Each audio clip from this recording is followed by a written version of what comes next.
Hello guys, welcome back to the study. This is Dheeraj Kumar. अब बोलोगे इस वीडियो में क्या खास है इंग्लिश ग्रामर की वीडियो में, तो बहुत मजा आने वाला है गाइज।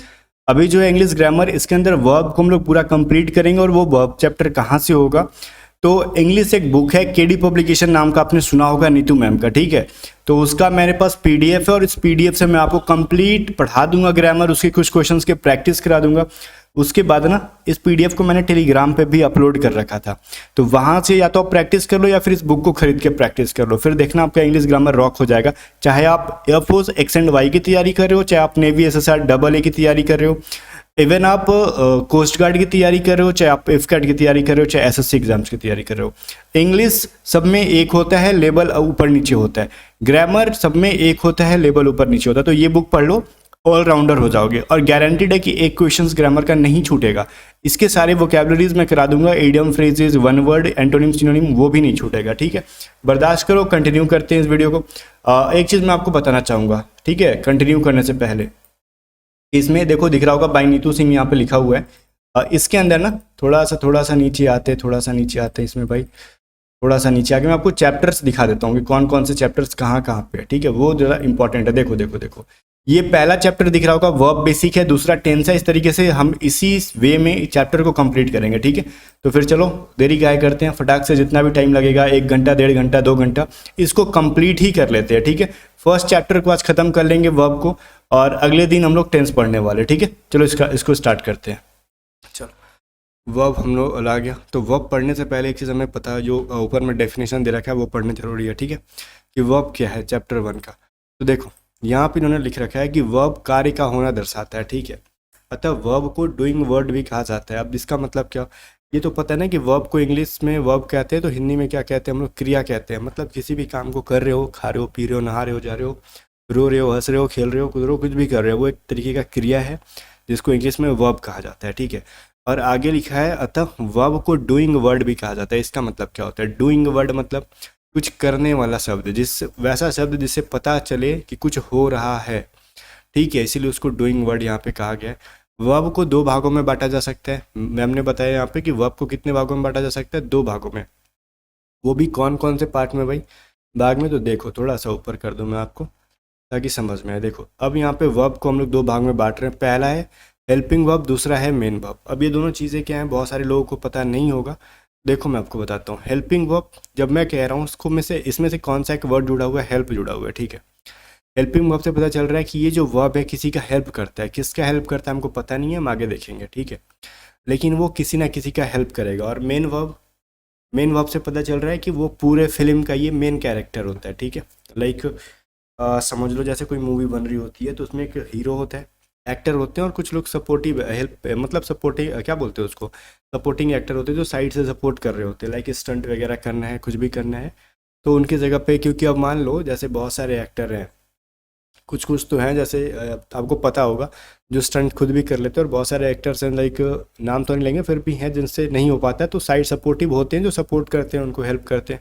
उस तरीके से बहुत सारे अपने मेन वर्ब हैं जिनका समटाइम्स यूज जो होता है ना, बिना हेल्पिंग वर्ब के, वो अधूरा अधूरा होता है, ठीक है। या फिर वो टेंस के फॉर्म के अकॉर्डिंग फिट नहीं बैठते हैं। उस कंडीशन में हमको हेल्पिंग वर्ब का यूज़ करना होता है। अब देखो ये चीज़ क्या है, मैं आपको समझा रहा हूँ। देखो सबसे पहले ना हम लोग हेल्पिंग वर्ब के बारे में जानते हैं, फिर मेन वर्ब की तरफ जाएंगे। हेल्पिंग वर्ब को देखो, वर्ब को 2 भाग में बांटना, बट हेल्पिंग वर्ब को भी 2 भाग में बांटा गया। पता है क्या, एक मॉडल में और दूसरा प्राइमरी एक्जिलरी वर्ब में। अब एक्जिलरी क्या नाम आ गया भाई, ये कौन सा वर्ड आ गया नया चिड़िया, एक्जिलरी वर्ब। तो देखो एक्जिलरी वर्ब कहो चाहे हेल्पिंग वर्ब कहो, सेम चीज़ है, बट यहाँ पे इसमें प्राइमरी जुड़ रहा है। इसको प्राइमरी कहने का मतलब मुख्य सहायक क्रिया कह सकते हो, ठीक है, मुख्य सहायक क्रिया। अब देखो मॉडल से पहले ना हम लोग प्राइमरी एक्जिलरी वर्ब की तरफ जाते हैं, फिर हम लोग मॉडल्स की तरफ जाएंगे, ठीक है। देखो यहाँ पे जो 3 चीज़ें दे रखी है, बी, डू और हैव, ये जो है आपकी क्या बोलते हैं इसको, प्राइमरी एक्जिलरी वर्ब कहते हैं। अब सर बी का मतलब क्या होता है, हमको नहीं पता है। डू तो पढ़ा है ना, डू मतलब करना होता है, हैव का मतलब रखना होता है, ठीक है, हम लोगों ने बचपन में पढ़ा है। अब ये जो नया चिड़िया आ गया बी, इसका मतलब भी बताओ थोड़ा। देखो मैं आपको बताता हूँ, बी का मतलब सिर्फ बी नहीं होता है। बी का मतलब लाइक होता है ना, होना, बनने के अर्थ में बिकम, ये सभी चीज़ें आती हैं, ठीक है। तो बी से निकल के आते बी का मतलब होने के अर्थ में, तो वो चीज़ नहीं। यहाँ पे मैं बी का मतलब कुछ और समझा रहा हूँ। बी का मतलब बी भी होता है, इज, एम, ठीक है, इज, एम, आर, वाज, वर, ये सभी जो चीज़ें पढ़ते हो ना आप लोग। रुक जा भाई, ये क्या हो रही है, रुक जाओ, थोड़ी सी पेन गलत डायरेक्शन में चल जाती है समटाइम्स। अभी देखो यहाँ पे क्या करना अपने को, इज के साथ आर आ गया, ठीक है। और मैं कंफ्यूज हूँ कि लिखा क्यों नहीं पा रहा है इस पर, ठीक है। यहाँ पे नीचे लिख के देखता हूँ मैं, लिखने में समटाइम्स कभी कभार प्रॉब्लम आ रहा है, गर्मी का टाइम आ गया ना, सारे मेटल जो होते हैं वो क्या हो जाते हैं थोड़े से। एक सेकेंड, अब शायद हम लोग लिख पाए यहाँ से। देखो अभी हम लोग क्या करते हैं, बी, इज, ठीक है, और वहीं पे एम, आर, वाज, वर जितने भी होते हैं ध्यान से सुन लो, शायद लिखने में प्रॉब्लम आ रहा है तो मैं यहाँ पे सुनाई दे रहा हूँ आपको। एम, आर जो भी हो गया ये सभी क्या है, बी के फॉर्म होते हैं। वहीं पे अगर डू के बारे में बात कर ले, डू के बारे में कह ले तो डू भी होता है, डिड भी होता है, हाँ अब हम लोग लिख पा रहे हैं अच्छे से, डिड भी होता है, डज भी होता है, ये सभी चीज़ें क्या है, डू के फॉर्म में। वहीं पे हम लोग अगर हैव के बारे में बात कर लें तो हैज़, हैव, हैड, ये सभी जो चीज़ें होती हैं वो हो जाती हैं, ठीक है। हैज़, हैव और हैड, तो ये सभी क्या है भाई, इनके अपने प्राइमरी एक्सिलरी वर्ब है। फिर से एक बार रिपीट कर दूं बिकॉज बीच में लिखने में कुछ प्रॉब्लम आ रहा था, अब हम लोग लिख सकते हैं आसानी से। मैंने क्या बोला, बी में बी भी हो जाता है, इज, एम, आर, ठीक है, वाज, वर, ये सभी चीज़ें क्या है गाइस, अपने यहीं पे है, क्या बोलते हैं इनको, बी के फॉर्म में। वहीं पे डू में हमने क्या पढ़ा सर, डिड, डू तो होता ही है, साथ में डज भी होता है। वहीं पे हैव के फॉर्म के बारे में पढ़ो तो हैव का क्या हो जाएगा, हैव तो अपने आप में है ही, इसके अलावा हैज़ भी है, इसके अलावा हैड भी है। तो ये जो होता है प्राइमरी एक्सिलरी वर्ब है। ये सभी चीज़ों का यूज़ हम आगे जाके पढ़ेंगे, वैसे पढ़ना है, पढ़ाने की जरूरत तो है नहीं, बचपन से पढ़ के आए हो। इज़ का यूज़ किसके साथ होता है, आर, एम का यूज़ किसके साथ होता है, तो वही सभी चीज़ें थी। अभी देख लो, तो ये जो थी वो प्राइमरी एक्सिलरी वर्ब थी, थोड़ा ठीक है। अब आगे हम लोग बात कर लेते हैं मॉडल वर्ब। तो मॉडल वर्ब टोटल कितने गाइस, मॉडल टोटल मिला के 13 होते हैं, ठीक है। कितने होते हैं, 13। बट अब मॉडल को भी दो भाग में बांट के 10+3 के फॉर्म में बांटेंगे, 10+3 मिलके 13 बनते हैं। तो 10 जो होते हैं ना वो मॉडल एक्सिलरी वर्ब माना जाता है, और 3 को ना मार्जिनल एक्सिलरी वर्ब माना जाता है। अब ये चीज़ क्या बता दिया सर, थोड़ा सा लेंदी हो गया हमारे लिए, वो भी चीज़ मैं क्लियर कर देता हूँ। ये सभी चीज़ें क्या होती है, देखो यहाँ पे जो मॉडल है, जो मेन वर्ब का काम नहीं कर सकते हैं उनको क्या कहते हैं हम लोग, मॉडल एक्सिलरी वर्ब। अब उनको एक्सिलरी क्यों नाम जोड़ दिया हम लोगों ने, एक्सिलरी, ठीक है, बिकॉज वो सिर्फ और सिर्फ सहायक क्रिया की तरह से काम करेंगे। ये जो मॉडल है वो कौन कौन से है, कैन, कुड, देखो यहाँ पे भी मैं लिख दूँ, यहाँ पे मैंने बोला ना कि इनको दो भाग में बांटा गया मॉडल्स को। तो ये जो है कैन, कुड, ठीक है, मे, माइट जो नीचे दिख रहा है लाइन के नीचे, will, would, should, must, ought to, ये सभी 10 हैं जो, ये सभी क्या है, सिर्फ और सिर्फ सहायक क्रिया की तरह काम करेंगे, हेल्पिंग वर्ब की तरह। बट गाइज देखो नोट यहाँ पे दे रखा है, नीड, डेयर और यूज्ड टू, ये जो 3 चीज़ है ना, वो नीड और डेयर जो है ये किस तरीके से काम करते हैं, मेन वर्ब की तरह भी काम करते हैं और मॉडल वर्ब की तरह। बट यूज्ड टू जो लिखा है यहाँ पे, यूज्ड टू जो है अब मेन वर्ब की तरह काम नहीं करता है, ये या तो मॉडल की तरह काम करेगा या फिर एडजेक्टिव की तरह काम करेगा। अब एडजेक्टिव बोले तो किसी चीज़ की विशेषता बता रहा होगा, ठीक है, यूज टू का यूज़ करके हम लोग विशेषता भी बता देते हैं, ठीक है। अब आई होप कि चीज़ कॉम्प्लिकेटिव नहीं होगा, ठीक है, कॉम्प्लिकेटेड नहीं हुआ होगा आपके लिए, ईजी समझ में आ गया होगा। फिर भी आप नहीं समझे तो फिर थोड़ा सा नीचे करके आपको समझा देता हूँ डेप्थ में जाके, ठीक है। रुको, बस इतना समझ लो कि मॉडल फिलहाल के लिए हमारे पास टोटल 13 हैं, जिसमें से can, could, may, might, shall, should, will, would, should, ये सभी जो चीज़ है, मस्ट, आउट टू, ये सभी क्या है गाइस, जस्ट ये हमेशा हेल्पिंग वर्ब की तरह काम करेंगे। जैसे सी कैन रन फास्ट, ठीक है, अब वो जो है तेज़ दौड़ सकती है। अब यहाँ पे देखो, अभी मैंने मेन वर्ब के बारे में नहीं बताया, बट मेन वर्ब के बारे में पहले बता दूँ। मेन वर्ब वो क्रिया होती हैं जो डायरेक्टली बोलने पे पता चल जाए कि एक्चुअली हो क्या रहा है, ठीक है। अब मेन वर्ब के बारे में ऊपर मैंने नहीं बताया था, फिर भी एक बार मैं फिर से रिपीट कर दूं। मेन वर्ब ऐसा वर्ब है जिससे हमें पता चल रहा है कि जो काम हो रहा है वो क्या हो रहा है। जैसे अगर ये कहा जा रहा है इस सेंटेंस के अंदर, देखो इस वाले सेंटेंस के अंदर, ठीक है, फर्स्ट वाले सेंटेंस के अंदर कहा जा रहा है, क्या कह रहा है, सी कैन रन फास्ट, ठीक है। अब ये कह रहा है सी कैन रन फास्ट, मतलब वो क्या कर सकती है, दौड़ सकती है, कैसे, तेज़ दौड़ सकती है। तो अगर मैं बोलूँ सी कैन फास्ट, रन को हटा दूँ, ठीक है, तो मैं कहूँ कि वो तेज कर सकती है। क्या तेज कर सकती है, समझ में नहीं आया, कौन सा काम को भाई, तो वहाँ पे अपना मेन वर्ब हमको हाइड हो गया। क्यों, मेन वर्ब था अपना रन, तो वैसा वर्ब जो कि हमको पता चले, जैसे ईट, खाना, पीना, नहाना, इंग्लिश में समझ लो इसको, गो, कम, रन, ठीक है, किसी को मार रहे हो, बेट, ठीक है, ऐसे जो भी क्रिया है जो डायरेक्टली पता चल पा रहा है कि काम एक्चुअली हो क्या रहा है उसको मेन वर्ब कहते हैं। और उसी का सपोर्ट जो करे उसको हम लोग क्या कहते हैं, हेल्पिंग वर्ब। और यहाँ पे अब हेल्पिंग वर्ब भी बहुत सारे हैं जिनका यूज अलग अलग है। कभी हम लोग है बोलते हैं, कभी सकते हैं बोलते हैं, कभी करते थे बोलते हैं, कभी थे बोलते हैं, सकेंगे बोलते हैं, कभी चाहेंगे बोलेंगे, ऐसे करके बहुत सारे वर्ड्स आते हैं। तो उनके लिए अलग अलग इंग्लिश होता है। जैसे हम लोग कोई भी चीज़ बोलते हैं, मैं ये काम कर सकता हूँ, तो उस कंडीशन में पता है आपको कैन का यूज़ करते हैं। जैसे सी कैन रन फास्ट, वो तेज़ दौड़ सकती है, उसकी क्षमता के बारे में बता रहे, तो कैन का यूज़ किए किसके पहले, मेन वर्ब के पहले। तो यहाँ पे जो कैन है वो मॉडल वर्ब है, ठीक है। चलो फिलहाल के लिए इतना सफिशियंट है आपके लिए। वहीं पे सेकंड एग्जांपल देखो, यहाँ पे लिखा हुआ है यू शुड स्टडी इंग्लिश। तो क्या कह रहा है, आपको इंग्लिश पढ़नी चाहिए। वहीं पे अगर हम लोग स्टडी हटा दे तो क्या होगा, यू शुड इंग्लिश, आपको इंग्लिश चाहिए। ये तो कोई बात नहीं हुई, आपको इंग्लिश चाहिए। आपको इंग्लिश क्या क्या करनी है, चाहिए किस लिए चाहिए, पढ़ने के लिए चाहिए ना, तो आपको इंग्लिश पढ़नी चाहिए। तो उस कंडीशन में आपका यहाँ पे दिख रहा हो जो स्टडी जो है वो क्या हो गया, मेन वर्ब, और शुड जो हो गया आपका मॉडल वर्ब। तो ये चीज़ तो क्लियर हो गया कि जितने भी मॉडल्स हैं, ये 10 मॉडल्स हैं ऊपर में जो दिख रहा होगा, ये हमेशा और हमेशा किस तरीके से आएंगे, हेल्पिंग वर्ब की तरह आएंगे। चलो अब आगे जो है मार्जिनल एक्सिलरी वर्ब। ये क्या चीज़ है मार्जिनल। अब मार्जिनल में 3 चीज़ें पढ़ा आपने, यूज्ड टू, नीड और डेयर, ठीक है। ये 3 चीज़ें पढ़ी आपने मार्जिनल के अंदर। अभी देखो एक चीज़ है ना जिनका यूज़ हम लोग मेन वर्ब, जैसे मेन वर्ब के तौर पे नीड और डेयर का कर लेते हैं। कैसे करते हैं वो चीज़ आगे देखोगे, मैं दिखा रहा हूँ। और एडजेक्टिव के तौर पे यूज टू का करते हैं, और यूज टू का प्रयोग मेन वर्ब के तौर पे नहीं होता, ये चीज़ ध्यान देना। मेन वर्ब के तौर पे यूज टू का प्रयोग नहीं करते हम लोग, एडजेक्टिव के तौर पे करते हैं या फिर मॉडल के तौर पे। कैसे करते हैं, नीचे आओ, मैं आपको नीचे दिखाता हूँ थोड़ा सा चल के एग्जाम्पल में, ठीक है। जैसे देखो देखो यहाँ पे ये एग्जाम्पल सुन के, ठीक है। पहला है I am use to sleeping late at night, ठीक है। कह रहा है कि मैं जो है उसके वो कोई इंसान अपने बारे में बता रहा है कि उसको लेट रात तक, मतलब देर रात से सोने की आदत है, मतलब रात में देर सोने की आदत हो गई है उसकी, ठीक है। वो यूज टू हो गया, यूज टू का मतलब एक तरीके से आदत होना।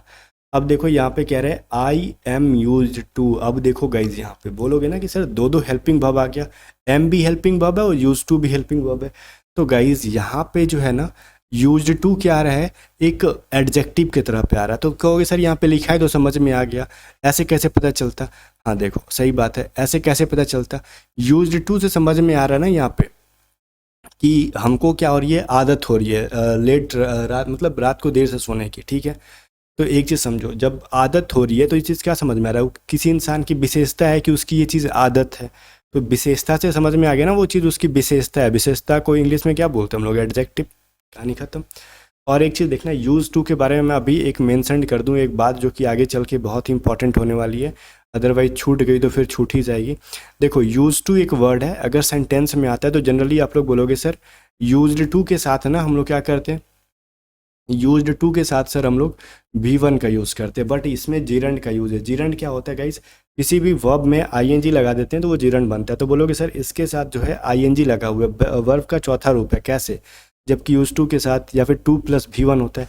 तो गाइस देखो यूज टू के साथ एक रूल मैं बताता हूँ, जो कि ट्रिक बता रहा हूँ, याद रखना।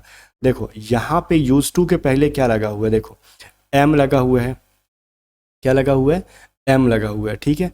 ये क्या है, एक हेल्पिंग वर्ब है, ठीक है। और उसके बाद क्या लगा हुआ है, यहाँ पे वर्ब का चौथा रूप लगा हुआ है।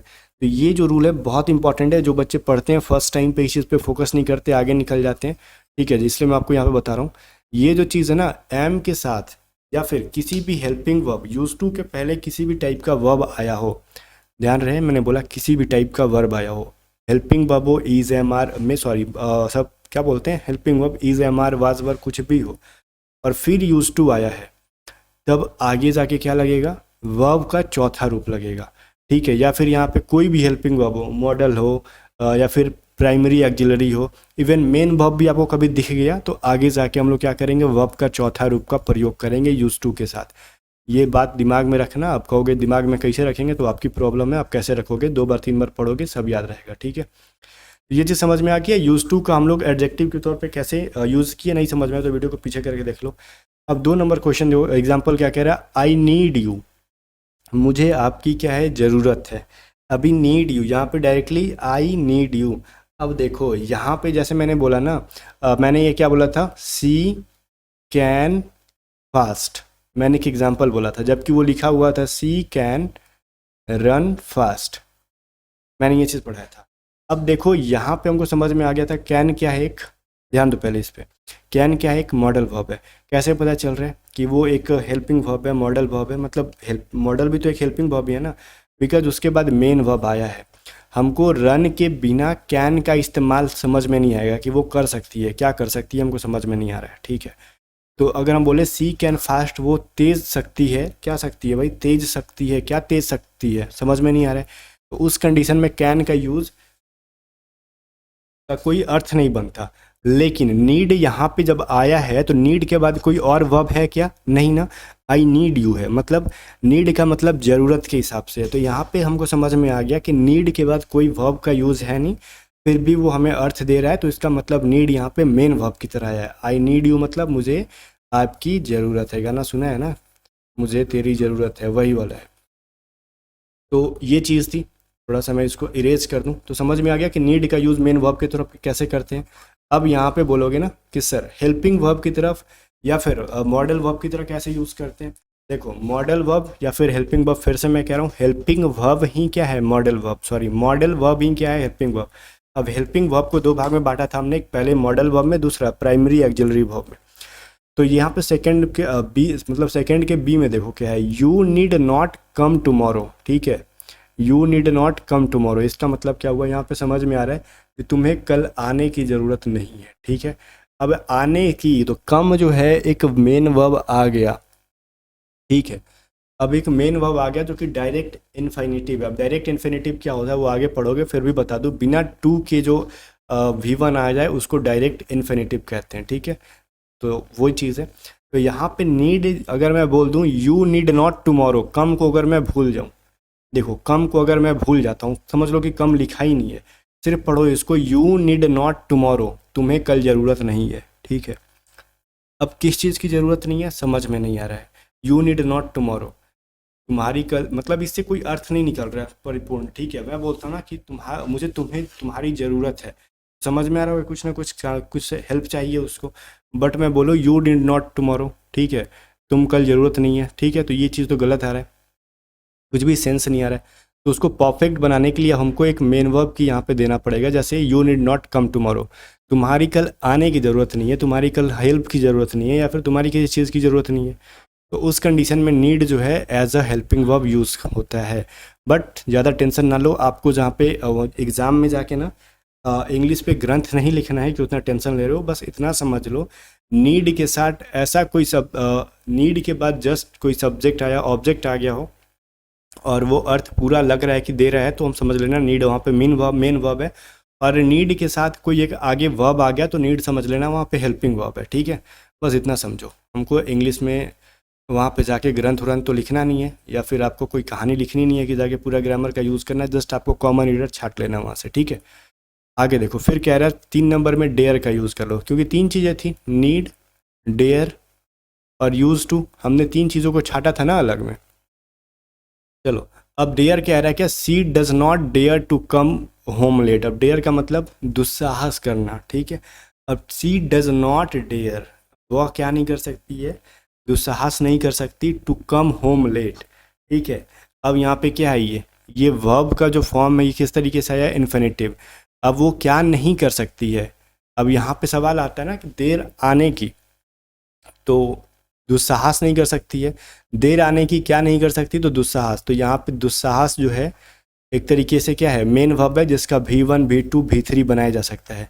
अब मॉडल में और मेन वर्ब में एक चीज़ समझना, जब भी डेयर का, नीड का, जब भी जो है ना, मेनली आपको मैं बता दूं, नीड और डेयर जब भी ये मेन वर्ब की तरह पे यूज़ होंगे तो इनके V1 V2 और V3 बनाए जा सकते हैं, और जब भी ये मॉडल की तरह यूज़ होंगे तो इनका कोई वर्ब का फॉर्म नहीं बनेगा, सिर्फ और सिर्फ ये V1 के रूप में यूज़ होंगे। तो इस कंडीशन में क्या है, सी डज नॉट, अब देखो डज आ ही गया तो उस कंडीशन में तो सी के साथ V1 ही लगेगा, she does not dare to come home late, ठीक है। तो सिंपल सा समझ में आ रहा है कि आगे ये जो है मेन वर्ब के तौर पे यूज़ हो रहा है, ठीक है। क्यों भाई, क्योंकि जब भी हम लोग बोलते हैं ना कि मैं राम आम खाता है, तो राम क्या बोलोगे, ईट्स अ मैंगो, ठीक है। अब मैं बोलूँ कि क्या राम आम खाता है, तो डज निकाल दोगे ना पहले, does Ram eat a mango. Eat a mango, ध्यान से सुनना मैं क्या समझाना चाहता हूँ। और एक सेंटेंस है यहाँ पे, क्वेश्चन मार्क करो कि राम ईट्स अ मैंगो। ठीक है, चलो अब यहाँ पे देखो, राम क्या है, थर्ड पर्सन है, तो हमने वर्ब का पांचवा रूप लिखा। वहीं पे ये डज जो है, क्वेश्चन बनाते हैं जब क्या बोलते हैं उसको, इंट्रोगेटिव सेंटेंस बनाते हैं, तो हम लोग राम के अकॉर्डिंग, मतलब सब्जेक्ट के अकॉर्डिंग ये डू या डज को बाहर निकालते हैं, तो थर्ड पर्सन के साथ डज का यूज़ होता है, तो इसलिए डज लिखा और यहाँ पे ईट लिखा, हमने इट्स नहीं लिखा। उसी तरीके से यहाँ पे यू है इसलिए नीड है। अगर यहाँ पे सॉरी, यहाँ पे देखो, भी यहाँ पे नहीं, 3 नंबर में देखो, यहाँ पे सी डज, सी है इसलिए डज है यहाँ पे, बिकॉज गाइज जब भी हम लोग किसी प्रेजेंट इंडेफिनिट के टेंस को निगेटिव या इंट्रोगेटिव बनाते हैं तो डू या डज का प्रयोग करके बनाते हैं, वो डिपेंड करता है कि सब्जेक्ट क्या है। ठीक है, मैं इतना डेप्थ में क्यों जा रहा हूँ, बिकॉज ये इंपॉर्टेंट है एक एक लाइन यहाँ पे क्या है ना, अब यहाँ पे लिखा है सी डज नॉट डेयर, अब वहीं पे रहता ना कि सी के जगह पे यू रहता, तो ये क्या बनता है, यू डू नॉट डेयर। ठीक है, ये चीज़ समझ लो। और यहीं पे अगर नॉट को भी भूल जाए तो डज का भी भूल जाओ। ठीक है, सी डेयर्स बन जाता है, ये सी डेयर्स बन जाएगा। सी डेयर्स, अगर यहाँ पे she dares to come home late का मतलब कि वह दुस्साहस करती है लेट घर आने का। ठीक है, ये चीज़ समझना, जब भी हम लोग ये, हमको डेयर को मेन वर्ब के रूप में लिख रहे हैं तो हम V5 भी इसका बना सकते हैं, V2 भी बना सकते हैं और V3 भी बना सकते हैं, बट अगर मॉडल वर्ब की तरह यूज़ कर रहे हैं तो कुछ नहीं बनेगा। ठीक है, तो समझो ये यूज़ मैंने क्यों बनाया, बिकॉज ये बहुत ही इंपॉर्टेंट सा यूज़ था। ठीक है, पूरे ग्रामर के अंदर आगे भी पढ़ने के लिए मिलेगा। आगे देखो क्वेश्चन है, आई डेयर, देखो not enter his room without permission. अब यहाँ पे जो है ये जो डेयर है क्या कर रहा है, यहाँ पे हेल्पिंग वर्ब की तरह यूज़ हो रहा है कि मैं I dare not enter his room without permission. मैं जो है क्या नहीं करता भाई, साहस नहीं करता इंटर, प्रवेश करने का।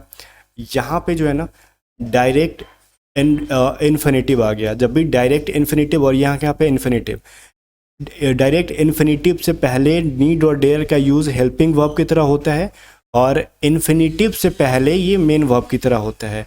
अब ये चीज़ कैसे कह सकते हो सर आप, देखो मैंने ये चीज़ बताया, यहाँ पे बी में देखो, यहाँ पे जब डायरेक्ट इन्फिनेटिव आया तो नीड का यूज़ हेल्पिंग वर्ब में आया, यहाँ पे डायरेक्ट इन्फिनेटिव आया तो डेयर का यूज़ हेल्पिंग वर्ब में, बट 2+V1 आ गया, मतलब इन्फिनेटिव आ गया तो डेयर का यूज़ मेन वर्ब की तरह पे आ गया। ठीक है, तो ये सभी चीज़ों को रूल को याद रखो, but at a first time में आपको जरूरी नहीं है कितना डेप्थ में जाओ आप, ये पढ़ते पढ़ते, मतलब इसको दिमाग में ऐसा नहीं कि रटना होगा, पढ़ते पढ़ते सब कुछ आ जाएगा। और इनसे क्वेश्चन अभी फिलहाल ज़्यादा पूछे नहीं जा रहे एग्जाम में। ठीक है, ये जो मैंने यहाँ पे बताया इसमें से जो क्वेश्चन पूछे जा रहे हैं, पहले वाले से क्वेश्चन मेनली पूछा जाता है अभी फिलहाल एग्जाम में, इनसे उतना क्वेश्चन नहीं बनाए जा रहे हैं। ठीक है, मैं आपको बता सकता हूँ यहाँ पे क्वेश्चन क्या बनाया जा रहा है वो भी मैं बता दूँ।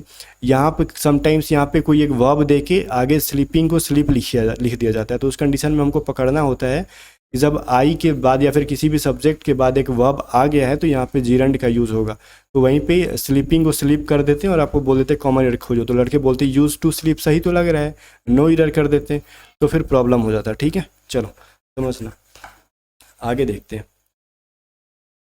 अब यहाँ पे कह रहे हैं एक्जिलरी वर्ब के कुछ मुख्य बिंदु। ठीक है, थोड़ा सा मैं इसको ऊपर कर लूँ, इस बिंदु के बारे में पढ़ लेते हैं, बिंदु क्या कह रही है ये। अब देखो ज़्यादा ही ऊपर चला गया। अब देखो ये क्या कह रहा है, rule number 1।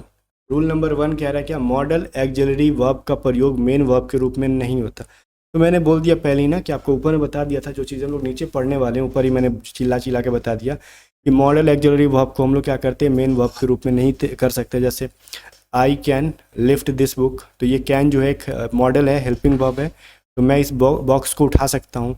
He should work hard, वो उसे क्या करना चाहिए, कठिन मेहनत करनी चाहिए। तो ये सभी चीज़ें मैंने बता दिया कि मॉडल मेन की तरह यूज़, मेन वर्ब की तरह यूज़ नहीं होता है। ठीक है, चलो आगे देखो 3 नंबर में क्या, रूल नंबर 2 क्या कह रहे हैं, मॉडल एक्जिलरी वर्ब का V1 V2 V3 या फिर ACS फॉर्म नहीं बनता। जैसे कैन का ना हम लोग कैंस नहीं बना सकते हैं, जैसे डू का हम लोग डज बना देते हैं, लेकिन कैन का कैंस नहीं बना सकते, मतलब V5 नहीं बना सकते। ठीक, या फिर कैन का V3 नहीं बना सकते। ठीक है, V2 नहीं बना सकते। कुछ लोग रुको रुको रुको कहोगे, रुको सर रुको रुको, आपके हम बुखार छुड़ाते हैं, अभी कैसे बोल दिए कैन का हम पास्ट नहीं बना सकते। कुछ लोग कहेंगे सर कैन का पास्ट तो कुड होता है, अरे बच्चा सुनो, कुड तो अपने आप में एक मॉडल है। अब कुड का भी V2 V3 बना दोगे क्या आप? नहीं ना, कुड का भी V1 भी कुड है, V3 V4 जो भी कह लो ये कुड ही है। तो कैन का जो है ये एक अलग मॉडल है। कुड का पास्ट फॉर्म भले कैन को पास्ट में भले कुड का यूज़ करते हैं, बट कुड को कभी भी कुडेड की तरह यूज़ नहीं करते, ईडी नहीं लगाते हम लोग, ठीक है इसके अंदर। इसलिए दोनों अलग अलग क्या है, मॉडल है। तो इनका V2 V1 V3 मत बनाना, कुछ लोगों के दिमाग में ये रहता है, ठीक है। कैन के पास्ट फॉर्म के जगह पे हम लोग क्या करते हैं, कुड का, विल के पास्ट में उड का, ठीक है, सेल के पास्ट में शुड का यूज़ कर देते हैं, वो बात अलग है, ठीक है। बट ये सभी चीज़ें प्रेजेंट में भी यूज़ होती हैं, सम कंडीशन, ठीक है। वो कंडीशन क्या आगे पढ़ेंगे। अब देखो ये चीज़ है, ये क्या कह रहे हैं, आउट तथा यूज्ड के बाद इन्फिनेटिव 2 + V1 का प्रयोग होता है, ठीक है। जैसे मैंने बोला ही यूज टू कम लेट, देखो यही चीज़ तो मैं खोज रहा था कब से, जो मिल गया अभी, ठीक है। बोलोगे बहुत बड़ा खोज कर दिया सर आपने, मतलब क्या खोज लिया ऐसा इतना खुश हो गया। देखो ये चीज़ है। अब यहाँ पे क्या रहना कि ही यूज टू कम लेट। अब वो क्या था, पहले ऊपर सेंटेंस था, क्या सेंटेंस था गाइज, रुको मैं बताता हूँ। ऊपर एक सेंटेंस था ना, जैसे आई एम यूज टू करके एक सेंटेंस था, क्या था भाई याद नहीं आ रहा मुझे, ऊपर देखना पड़ेगा। ऊपर एक सेंटेंस था आई एम यूज टू करके था ना, I am use to sleeping ऐसे करके एक वर्ड था, स्लीपिंग, हाँ स्लीपिंग एट लेट नाइट, ठीक है, ये एक सेंटेंस था ऊपर में। तो यहाँ पे यूज के पहले क्या था, एम का प्रयोग था, तो टू के बाद हमने स्लीपिंग किया था। अब देखो इस वाले में यूज्ड, ही और यूज के बीच में कोई भी वर्ब नहीं है, तो टू के बाद हमने क्या किया, V1 का यूज़ किया। यही डिफरेंस मैं बता रहा था कि सब्जेक्ट और यूज्ड के बाद यूज टू के बीच में अगर कोई वर्ब आ गया है तो आगे वर्ब का चौथा रूप ING वाला आएगा, और सब्जेक्ट और यूज्ड के बीच में अगर कोई भी वर्ब नहीं आया है तो टू के बाद V1 आएगा, यूज टू के बाद क्या आएगा, V1 आएगा। ये जो चीज़ था, आउट टू के साथ भी देखो सेम चीज़ है, आउट टू के साथ V1 का यूज़ होता है, मैंने जस्ट पहले बता ही दिया था आपको। जो में यूज़ टू का इंपॉर्टेंट है वो इंपॉर्टेंट है, एग्जाम में ज़्यादा क्वेश्चन बनते हैं वहाँ से, ठीक है। चलो ऊपर देते हैं, use of model axillary verb पढ़ो। अब देखो मॉडल एक्जिलरी वर्ब क्या चीज़ है गाइस, देखो कैन और कुड का यूज़, ठीक है। रूल नंबर 1 क्या कहता है, कैन का प्रयोग पावर, शक्ति या फिर एबिलिटी, योग्यता, कैपेसिटी दिखाने के लिए करते हैं, ठीक है। वहीं पे प्रेजेंट में अगर हम लोग किसी चीज़ के बारे में पावर दिखाना चाहते हैं, किसी काम में अपनी योग्यता दिखाना चाहते हैं, कैपेसिटी दिखाना चाहते हैं, तो कैन का यूज़ करेंगे। वहीं पे अपने पास्ट में किसी चीज़ की पास्ट की एबिलिटी, पावर, कैपेसिटी दिखाना हो तो हम लोग क्या करेंगे, कुड का यूज़ करेंगे। क्लियर है। जैसे देखो फर्स्ट नंबर में कह रहा है I can lift the box, मतलब मैं इस बॉक्स को उठा सकता हूँ। सेकेंड मतलब ये प्रेजेंट के बारे में कह रहे हैं, हम अभी बात कर रहे हैं ना, अभी जैसे दो लोग बैठ के बात करते हैं, तो उठा सकता है क्या इस पत्थर को, बोलते हैं हाँ भाई मैं उठा सकता हूँ, ठीक है। अब वो सीन हो गया, ठीक है। मान लो एक बंदे ने कहा ना, कि ध्यान से सुनो मैं क्या कह रहा हूँ, कि मान लो ये राम और ये श्याम है, राम श्याम से कहता है श्याम तू क्या इस पत्थर को उठा सकता है, श्याम जोश में आके बोलता है हाँ मैं उठा सकता हूँ। तो राम कह रहा है ना कि he can lift the box, मतलब उसके दिमाग में चल रहा है ये जो है इस मतलब बॉक्स, मान लो ये पत्थर नहीं है, बॉक्स ही समझ लो, ये इस बॉक्स को उठा सकता है। बट जब उसने कहा ना कि जा भाई तू उठा, ठीक है उठा के दिखा, जब उठा सकता है तो श्याम भाई गए इस बॉक्स को उठाने, ठीक है। वो बॉक्स उससे उठा नहीं, तो फिर अगले दिन दोनों मिलते हैं, तो राम पूछता है तब भाई कल क्या हुआ श्याम से, तो बोलता है ना आई कुड नॉट कम यस्टरडे, ठीक है। तो ये चीज़ है यहाँ पे, तो कह रहा है आई कुड नॉट कम यस्टरडे ना, अगर इसी को हम इस तरीके से कह लें, आई could not lift the box yesterday, ठीक है। आई could not lift the box yesterday, मैं कल इस बॉक्स को नहीं उठा सका, ठीक है। और वहीं पे क्या समझ में आ रहा है कि ये पास्ट के बारे में जब बात करेंगे तो कैन को कुड में बदल देंगे, ये चीज़ समझ में आ रहा है ना। बट यहाँ पे सेंटेंस कुछ और लिखा है, इसका भी मैं हिंदी बता ही देता हूँ आपको।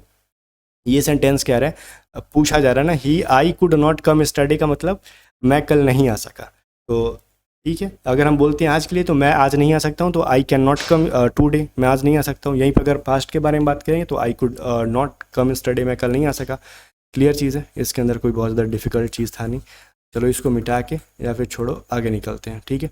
वहीं पे देखो रूल नंबर 2 क्या कह रहा है, कैन का प्रयोग परमिशन देने के भाव से भी होता है। अगर किसी को परमिशन दे रहे हो आप तो कैन कह सकते हो, जैसे यू कैन गो नाउ, तुम जा सकते हो, ठीक है।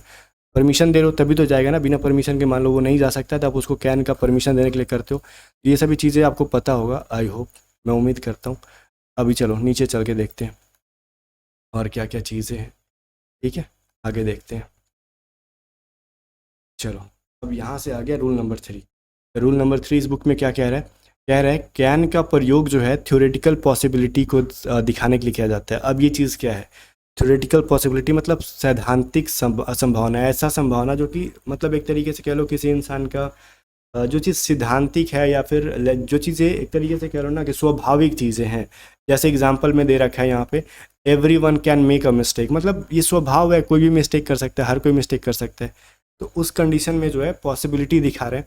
तो इसमें बहुत ज़्यादा कुछ डेप्थ में घुसने वाली चीज़ नहीं है, सब इजीली चीज़ है जो कि समझ में आ जाए। हमको इसमें कुछ ऐसा बहुत बड़ा बवाल क्रिएट नहीं करना है कि बहुत ज़्यादा इंपॉर्टेंट है, बहुत ऐसा कुछ नहीं है, बहुत ही मतलब सिंपल सा सेंटेंस है जिसको कोई भी पढ़ के समझ सकता है। रूल नंबर 4 क्या कहता है? कुड का प्रयोग रिमोट पॉसिबिलिटी व्यक्त करने के लिए दे सकता है, ठीक है। अब रिमोट पॉसिबिलिटी क्या होता है? देखो, मतलब एक तरीके से दूर की संभावना समझ लो, या फिर जैसे कह रहा है there could be a bomb under your seat, मतलब तुम्हारे सीट के अंदर एक बम हो सकता है, वो फिक्स नहीं है कि होगा ही होगा, ठीक है। मे बी है भी नहीं भी है, अब आप चेक कर लो, आपको ज़्यादा शक है तो, ठीक है, ज़्यादा शक है तो आप जाके चेक कर लो। मतलब ऐसा नहीं है कि ज़रूरी नहीं है मैंने बोल दिया तो वहाँ पे बम होगा ही, ठीक है। तो ये जो चीज़ है इसको हम लोग कह सकते हैं रिमोट पॉसिबिलिटी, ठीक है। तो ये जो चीज़ थी इंपॉर्टेंट थी यहाँ पे। वहीं पे आगे रूल नंबर देखो, रूल नंबर 5 क्या कह रहा है कि कैन का प्रयोग दोस्ताना निवेदन करने के लिए किया जाता है। जैसे दोस्ताना निवेदन जैसे हम लोग दोस्ताना निवेदन में कोई रिक्वेस्ट करते हैं, प्रश्नात्मक वाक्यों में किया जाता है। और कुड का औपचारिक निवेदन, जैसे कोई चीज़ दोस्ती में आप किसी से कुछ पूछते हो, मांगते हो, ठीक है, या फिर कुछ सवाल ही पूछते हो या फिर कुछ बात ही पूछते हो, परमिशन लेते हो, एक तरीके से कह लो आप फ्रेंडली पूछते हो, तो उस कंडीशन में कैन का यूज़ करोगे। और कुछ चीज़ें औपचारिकता होती है, लाइक आपसे बहुत सीनियर कोई है, आपका फ्रेंड टाइप का नहीं है, आपके पेरेंट टाइप के हैं, आपके टीचर टाइप के हैं, ठीक है, या फिर अनजान है जो कि आपसे बड़े दिख रहे हैं, उस कंडीशन में कुड का यूज़ करेंगे। कैसे सर, समझाओ जरा अच्छे से। देखो, अब इसमें कह रहा है I can take your scooter, कि sorry can I take your scooter, क्या मैं तुम्हारा स्कूटर ले सकता हूँ। जैसे दोस्त से बोलते हो ना कि भाई अपना बाइक देगा क्या, 10 मिनट के लिए आता हूँ उधर से घूम के, ठीक है। तो दोस्त से पूछ रहे हो तो उस कंडीशन में कैन बोल दो। यहाँ पे कोई रिक्वेस्ट वाली भाव नहीं शो कर रही है, बस एक तरीके से समझ लो ना, दोस्ती में हम लोग पूछ मांग लेते हैं तो दोस्त से रिक्वेस्ट तो हम लोग ज़्यादातर करते नहीं है, हक जमा के बोल देते हैं। बट सपोज़ अपने से बड़े लोगों से या फिर कुछ अनजान लोगों से मांगना हो तो, या फिर पड़ोसी से मांगना हो, तो वहाँ से आप हक नहीं जमाओगे, रिक्वेस्ट करोगे, औपचारिकता के साथ बात करोगे। उस कंडीशन में क्या कहोगे? Could I talk to mister Shukla, ठीक है, क्या मैं मिस्टर शुक्ला से बात कर सकता हूँ। यहाँ पे एक तरीके से समझ रहा है वो, अगर कुड का यूज़ कर दिया तो लग रहा है कि नहीं वो इंसान थोड़ा विनम्र होकर बात कर रहा है, ये चीज़ समझ लेना इंपॉर्टेंट है, पोलाइटली बात कर रहा है, ठीक है, इससे ये चीज़ पता चल पाता है। तो ये जो चीज़ थी इंपॉर्टेंट थी।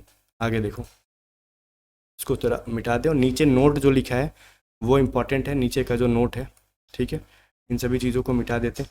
नीचे एक नोट लिखा हुआ है, इस नोट में लिखा हुआ है क्या, देखो, एबल टू का प्रयोग जो है कैन और कुड के साथ ना करें, क्योंकि दोनों क्षमता दर्शाते हैं, ठीक है। जैसे एग्जांपल देखो, I can not be able to come tomorrow. अब यहाँ पे कैन नॉट मतलब कैन का यूज़ भी आ गया और एबल टू का यूज़ भी आ गया। देखो, एबल टू का यूज़ भी होता है किसी चीज़ के कर पाने का, मतलब कर पाने के लिए बताना कि वो चीज़ किसी चीज़ को कर पाएगा कि नहीं, उसकी क्षमता बताते हैं हम लोग किसी चीज़ का एबल टू का यूज़ करके। या फिर कैन भी क्षमता बता रहा होता है, तो एक ही जैसा मतलब दोनों अर्थ देने वाला दो वर्ड्स एक साथ यूज़ नहीं होता, सुपरफ्लुअस बना देता है उसको, ठीक है। जैसे नोट में नीचे लिखा हुआ है, ऐसा करके हम अपने वाक्य को सुपरफ्लुअस बना देते हैं। सुपरफ्लुअस का मतलब है more than what is needed, मतलब ज़रूरत से ज़्यादा, जो चीज़ नहीं चाहिए हमको। लाइक कि मैं बोलूँ ना, क्या मैं इस काम को कर सकता हूँ, तो कर सकता हूँ, एक ही चीज़ को दो बार बोल दिया, तो मतलब एक ही ज़रूरत है, दो बार क्यों बोल रहे हो, वही चीज़ है। या तो आप I can not come tomorrow बोलो, या फिर I am unable to come tomorrow बोलो। आगे चीज़ मैं पढ़ा रहा हूँ, वो चीज़ क्या सर बोल दिया आपने, अनेबल कहाँ से ला दिए, मैं बता रहा हूँ, देखो वो भी चीज़ मैं बता रहा हूँ आपको। थोड़ा सा मैं इसको मिटा लेता हूँ ताकि नीट एंड क्लीन दिखे अपने को, और इसको हल्का सा हम ऊपर कर लेते हैं। देखो, अब ये जो चीज़ है ना, ये चीज़ क्या कह रहा है, इस वाक्य का सही फॉर्मेशन क्या है, I can not come tomorrow, ठीक है, या फिर I will not be able to come tomorrow, मैं कल आने लायक नहीं हूँ, ठीक है। तो ये चीज़ है, तो ये जो चीज़ है। और यहाँ पे एक चीज़ मैंने बोल दिया था ना, I am unable to come tomorrow, ठीक है। तो ये चीज़ जो मैंने बोला वो थोड़ी सी यहाँ पे गलत हो जाती, यहाँ पे अनेबल नहीं बनाएंगे हम लोग, बल्कि आई, ये क्या बनेंगे, I will not be able to come tomorrow बनेगा, ठीक है। तो ये चीज़ बिल्कुल भी सही है, यहाँ पे कोई दिक्कत नहीं है। बट एबल और अनेबल का यूज़ हम लोग पढ़ेंगे, टेंशन ना लो, इसी चैप्टर में पढ़ लेंगे, कोई भी दिक्कत नहीं है। बट ये चीज़ फिलहाल के लिए यूज़ दिमाग में रखना कि आपको बहुत ज़्यादा इतने का जो एक सारांश मैं बताता हूँ, ये नोट से लेके इतना तक कहना क्या चाहता है, कैन के साथ, ठीक है, या कुड के साथ कभी भी एबल का या फिर अनेबल का यूज़ नहीं होता है। एबल का मतलब होता है किसी चीज़ के योग्य होना, अनेबल के यूज़ मतलब होता है किसी चीज़ के अयोग्य होना। समझ में आ गया ना? चलो, यही एबल और अनेबल था। आगे देखते हैं। इसको मैं साफ इसलिए कर रहा हूँ ना, ताकि जब भी मैं आगे बढ़ते जाऊँ तो आपको पेज बिल्कुल भी नीट एंड क्लीन दिखे, जिससे कि आपको पढ़ाई में थोड़ा मन लगे। आगे देखो, कैन कुड का यूज़ तो समझ में आ गया, बहुत ज़्यादा मतलब डिफ़िकल्ट नहीं था। अब मे माइट का यूज़ देखो, मे माइट और एक चीज़ है मस्ट, ठीक है।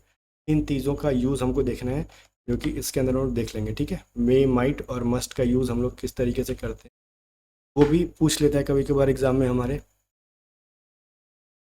रूल नंबर 1 क्या कहता है, इस पर देखो। रूल नंबर 1 क्या कहता है, मे का प्रयोग जो है संभावना, मे का प्रयोग संभावना या फिर अनिश्चितता के भाव को व्यक्त करने के लिए होता है। जब कोई चीज़ निश्चित ना हो, हम बस संभावना बता रहे हैं, उससे पॉसिबिलिटी बताते हैं, उस कंडीशन में क्या करते हैं हम लोग, मे का यूज़ कर लेते हैं, ठीक है।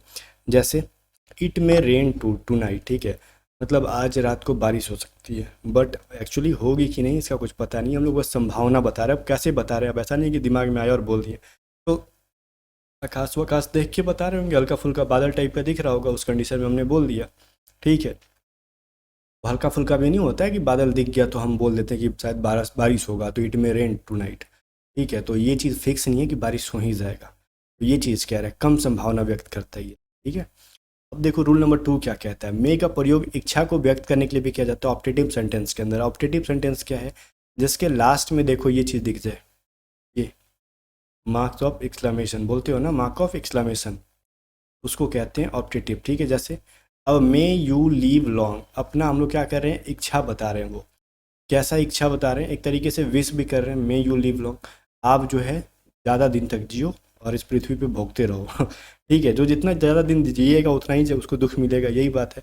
तो ये एक वरदान दे रहा है उसको, मे यू लिव लॉन्ग, और उसको नहीं पता है कि इनडायरेक्टली उसको श्राप भी मिल रहा है कि जो मतलब तुम ज़्यादा दिन जियो और यहाँ पे दुख संकट वाला दिन देखते रहो। आगे देखो, रूल नंबर 3 क्या कहते हैं, यदि प्रिंसिपल क्लॉज प्रेजेंट टेंस में हो तथा subordinate clause that, so that, in order that से प्रारंभ होता है, तो इससे पर्पस का प्रयोग पता चलता है, ठीक है, बोध होता है। तो सब ऑर्डिनेट क्लॉज में मे का प्रयोग होता है। अब सर इतना लंबा क्या क्या बोल दिया, छोड़ो, इसने क्या बोला उस पर मत जाओ, सेंटेंस क्या कहता है एग्जाम्पल उस पर जाओ, सेंटेंस पढ़ने के बाद ये चीज़ क्लियर हो जाएगा। देखो पहले इसको साफ कर लो, ये कह रहा है क्या सेंटेंस, जैसे वी ईट, क्या है भाई, सेंटेंस पढ़ो यहाँ पे, कह रहा है we eat so that we may live, हम लोग इसलिए खाते हैं ताकि हम लोग क्या रहे, जिंदा रह सके। अब ये चीज़ देखो, अब कह रहा है प्रिंसिपल क्लॉज प्रेजेंट टेंस में हो, ठीक है। अब ये आपका प्रिंसिपल क्लॉज है, वी ईट, ठीक है, हम लोग खाते हैं, ठीक है। तो हम लोग खाते हैं ना, तो ये आपका वी के साथ ईट मतलब वी प्लस V1 आ गया, प्रेजेंट टेंस में प्रिंसिपल क्लॉज, ठीक है। और तथा सबऑर्डिनेटिव क्लॉज जो है उसका सो डैट या फिर डैट या फिर इन ऑर्डर टू से स्टार्ट होता हो। तो बाकी जो है सबऑर्डिनेटिव क्लॉज और दूसरा सेंटेंस यहाँ से यूज़ हो रहा है वो वाला क्लॉज, तो ये किससे स्टार्ट हो रहा है, सो डैट से यूज़ हो रहा है। सो डैट क्यों भाई, ताकि हम लोग क्या कर सके, वी मे लिव, हम लोग जिंदा रह सके, तो उस कंडीशन में सबऑर्डिनेटिव क्लॉज में मे का प्रयोग होता है, ठीक है। अब एग्ज़ाम में ना यहाँ पे वी कैन लिव कर देता है, ठीक है, ताकि हम जिंदा रह सकते हैं, ठीक है। कैन कर देगा, कुड कर देगा, तो उस कंडीशन में हमको पता चलना चाहिए यहाँ पे मे की जगह पे क्या होगा, सॉरी कैन की जगह पे क्या होगा, या फिर जो भी कुछ और दे देगा उसके जगह पे मे का यूज़ होगा, ठीक है। देखो ये चीज़ इंपॉर्टेंट था। आगे देखो रूल नंबर 4 क्या कहता है, रूल नंबर 4 आपको यहाँ से दिख रहा होगा कि माइट का प्रयोग जो है लेस पॉसिबिलिटी, कम संभावना को व्यक्त करने के लिए दिखाया जाता है, जबकि मे का प्रयोग मोर पॉसिबिलिटी के संभावना को दिखाने के लिए किया जा सकता है। अब देखो यहाँ पे जो है ना, ये जो चीज़ है मैं आपको क्लियर बता दूं, जैसे मैंने बोला ना कि इट मे रेन टुडे, ठीक है। अब देखो मैंने बोला ना कि इट मे रेन, अब यहाँ पे मैंने संभावना बोला बादल उदल देख के कि बारिश हो सकता है, ये संभावना थी, बट कोई फिक्स नहीं है कि बारिश हो ही जाएगा। लेकिन देखो ये एक संभावना थी कि फिक्स नहीं है, बट इससे भी कम संभावना दिखाने के लिए माइट का प्रयोग करते हैं। अब वो उससे भी गया गुजरा है माइट, ठीक है। जब हमको पता है कि उससे भी कम संभावना है, हमको बादल भी नहीं दिखा बस रात में हमको दिख रहा है ना कि थोड़ा सा ठंडा हवा टाइप का बह गया, उस कंडीशन में कह दिया हमने कि बारिश होगा, उससे भी कम, ठीक है। और जबकि मे का प्रयोग मोर पॉसिबिलिटी, अब माइट और मे में अगर इस्तेमाल करें तो माइट और मे से हमको ये पता चलेगा कि मे माइट की अपेक्षा ज़्यादा पॉसिबिलिटी दिखा रहा है, ठीक है। बट मे कह देने से ये फिक्स नहीं है कि वो हो ही जाएगा, वो भी एक संभावना ही है, ठीक है। ये चीज़ कह रहा है, जैसे देखो सेंटेंस नीचे का पढ़ो, आगे समझ में आएगा क्या कह रहा है। He might pass the exam but seeing his intelligence I do not have much hope, ठीक है।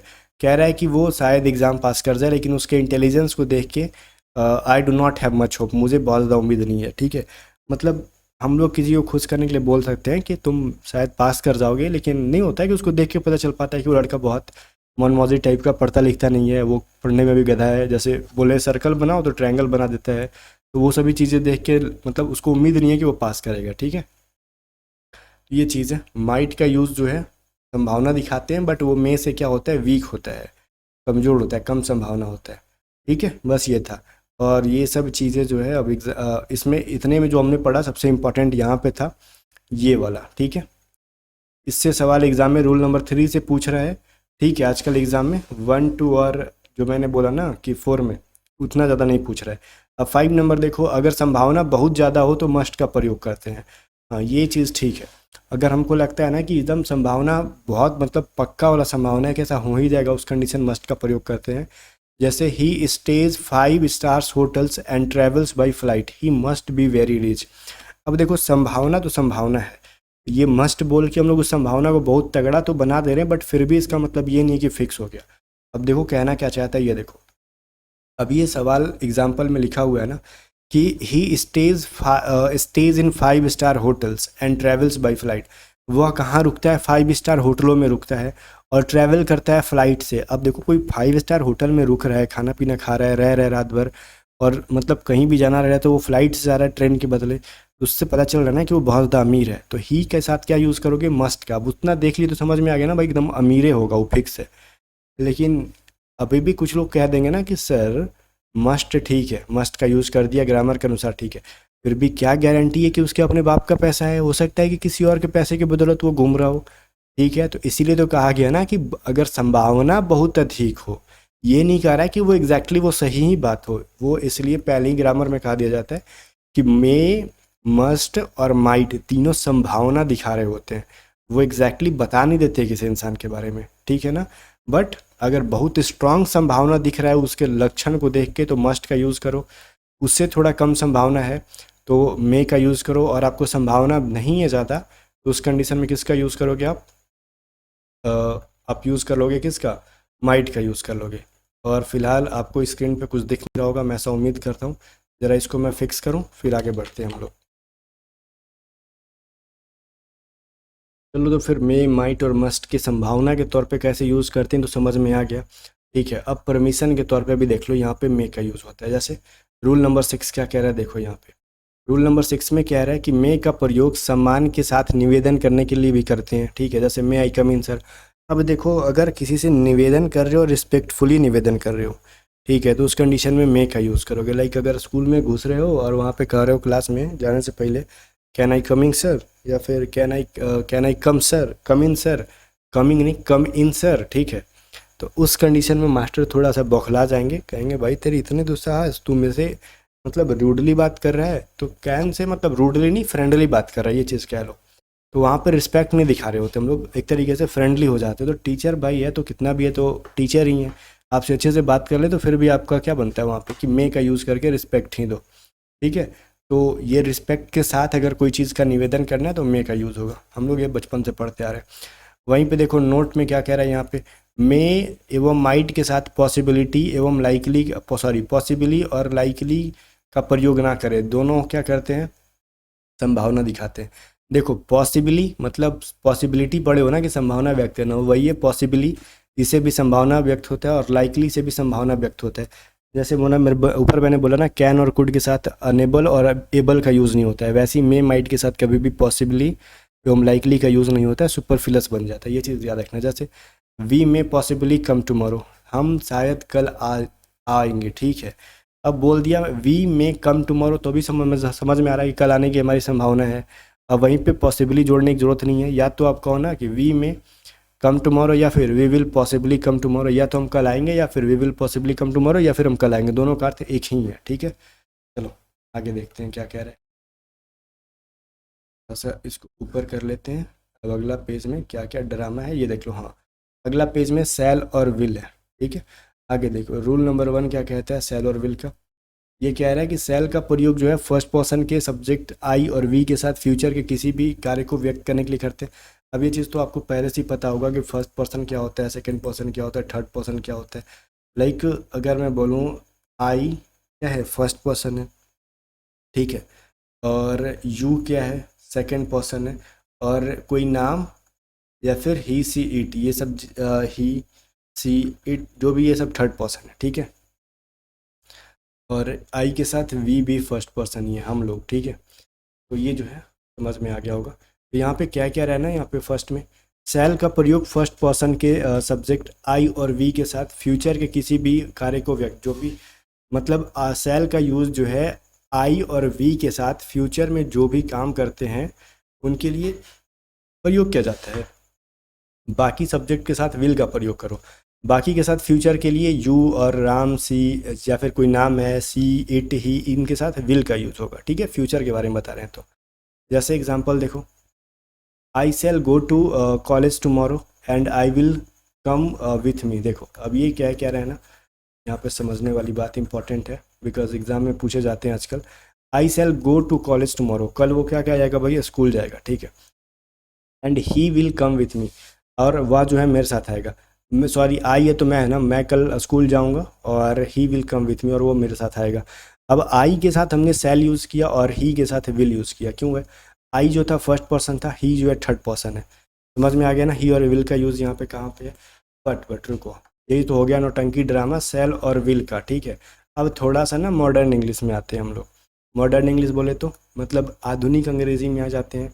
अब आजकल क्या होता है ना, यहाँ पे मॉडर्न इंग्लिश के बारे में हम आई वी के साथ भी विल का प्रयोग कर सकते हैं, कोई गलती नहीं है, स्वीकार नहीं है।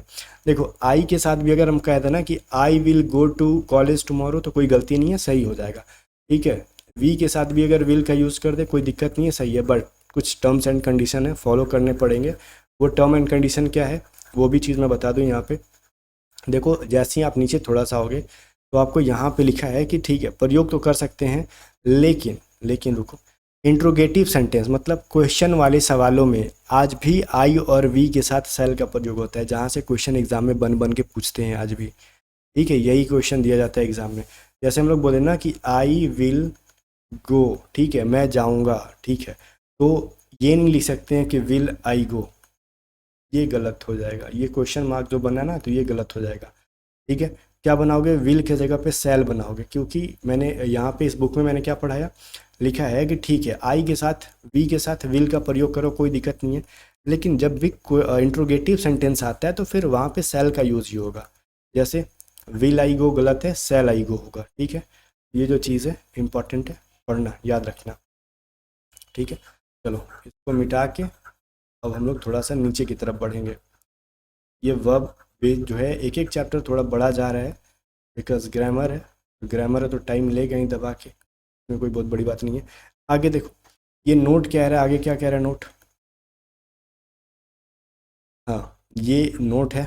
अगला नोट कि सेल का प्रयोग सेकंड पर्सन के सब्जेक्ट यू तथा थर्ड पर्सन के subject he see it they के साथ कमांड। देखो अब एक चीज़ करना है, यहाँ पे एक चीज़ बढ़ गया कि हमने पढ़ा था कि सेल का यूज़ है सिर्फ हम लोग आई और वी के साथ करते थे, बट अब यहाँ पे सेल का यूज़ जो है ना यू के साथ, ही सी इट या फिर किसी नाम के साथ भी हो सकता है, लेकिन कुछ कुछ कंडीशन है। वो कंडीशन क्या है देखो, जब उनके साथ ना कमांड मतलब आदेश, प्रॉमिस वादा, या फिर धमकी देने वाली बात, या फिर डिटर्मिनेशन दृढ़ संकल्प वाला, या फिर कंपल्सन या फिर अनिवार्यता, या फिर एडवाइस को व्यक्त करने के लिए किया जाता है, तो ऐसे प्रकार के वाक्यों में विल का प्रयोग आई और वी के साथ होता है। ठीक है, अब देखो ये चीज़ क्या है, सर इधर का उधर कर दिया आपने, समझने में थोड़ा प्रॉब्लम आ रहा है, तो कोई प्रॉब्लम नहीं है, यहाँ पे देखो आसानी से समझ में आ जाएगा आपको। ये क्या है, क्या रहना है यहाँ पे देखो, जैसे हम किसी को कमांड देने की बात कर रहे हैं तो हम लोग यू के साथ विल का यूज़ करते हैं, बट यहाँ पे क्या लिखा है, you shall leave the room at once, ठीक है, तुम एक बार इस रूम को खाली करोगे, ठीक है ना। तो ये यहाँ पे यू के साथ शैल का यूज़ कर दिया, क्यों, क्योंकि यहाँ पे कमांड दे रहे हैं हम, यहाँ पे किसी को आदेश दे रहे हैं। वहीं पे अगर हम प्रॉमिस कर रहे हैं तो ये पे क्या लिख रहा है, यू शैल बी अवॉर्डेड, ठीक है, तुम क्या किए जाओगे, अवॉर्डेड किए जाओगे, मतलब अवार्ड देना होता है ना किसी को, वो चीज़ है। अब यहाँ पे यू के साथ हमने शैल का यूज़ कर दिया और आई के साथ विल का यूज़ कर दिया, I will help you come what may, ठीक है। ये सभी चीज़ें हैं जहाँ पे हम प्रॉमिस कर रहे हैं, तो ये चेंज हो सकते हैं, कोई दिक्कत नहीं है। तो ये जो चीज़ है, और फिलहाल मैं एक चीज़ मैं आपको बताऊं कि ये जो चीज़ है एग्ज़ाम के पॉइंट ऑफ व्यू से ठीक है, बट इससे अभी फ़िलहाल एसएससी के एग्ज़ाम में और डिफेंस के एग्ज़ाम में सवाल ज़्यादा नहीं पूछे जा रहे, ठीक है। अब ये चीज़ आपने रूल पढ़ लिया, बाकी जब आप इसको एक बार जब पढ़ोगे तो ये सारी चीज़ों को पढ़ लोगे, थ्रेट वाली, धम डिटर्मिनेशन वाली, कंपल्सन वाली, सभी चीज़ों को एक एक बार पढ़ लेते हैं। जब तक हम डायरेक्टली अगले रूल की तरफ जंप करते हैं। नंबर 2 क्या कहता है देखो, और रूल नंबर 2 पढ़ने का कोई मतलब बनता नहीं है अभी, बिकॉज मैं पढ़ा दे रहा हूँ आपको, क्यों मतलब नहीं बनता ये चीज़ मैं बता रहा हूँ। देखो रूल नंबर 2 में लिखा है इन्होंने ये कि लेट अस या फिर लेट से शुरू होने वाले इम्परेटिव सेंटेंस के क्वेश्चन टैग में भी सेल का प्रयोग होता है। अब ये जो एक चिड़िया है ना, ये क्वेश्चन टैग, ये एक अलग ही चैप्टर है, क्वेश्चन टैग इसी बुक के अंदर है, हमको पढ़ना भी है, तो फिर ये चीज़ यहाँ पे पढ़ के कोई फ़ायदा नहीं है, बिकॉज ये आपके ऊपर ऊपर पार हो जाएगा। अभी इस रूल नंबर 2 को मैं छोड़ूंगा नहीं, आपको मैं एक ओवरव्यू दे देता हूँ और इसको डेप्थ में हम लोग क्वेश्चन टैग नामक चैप्टर के अंदर जाके पढ़ेंगे। देखो जब भी कोई सेंटेंस का हम लोग क्वेश्चन टैग बनाएंगे, ठीक है, और वो सेंटेंस लेट अस या फिर लेट्स से शुरू होगा, ठीक है, तो लेट अस या फिर लेट्स से का क्वेश्चन टैग सेल से बनता है, ठीक है, ये चीज़ समझ लें, सेल वी बनता है उसका क्वेश्चन टैग।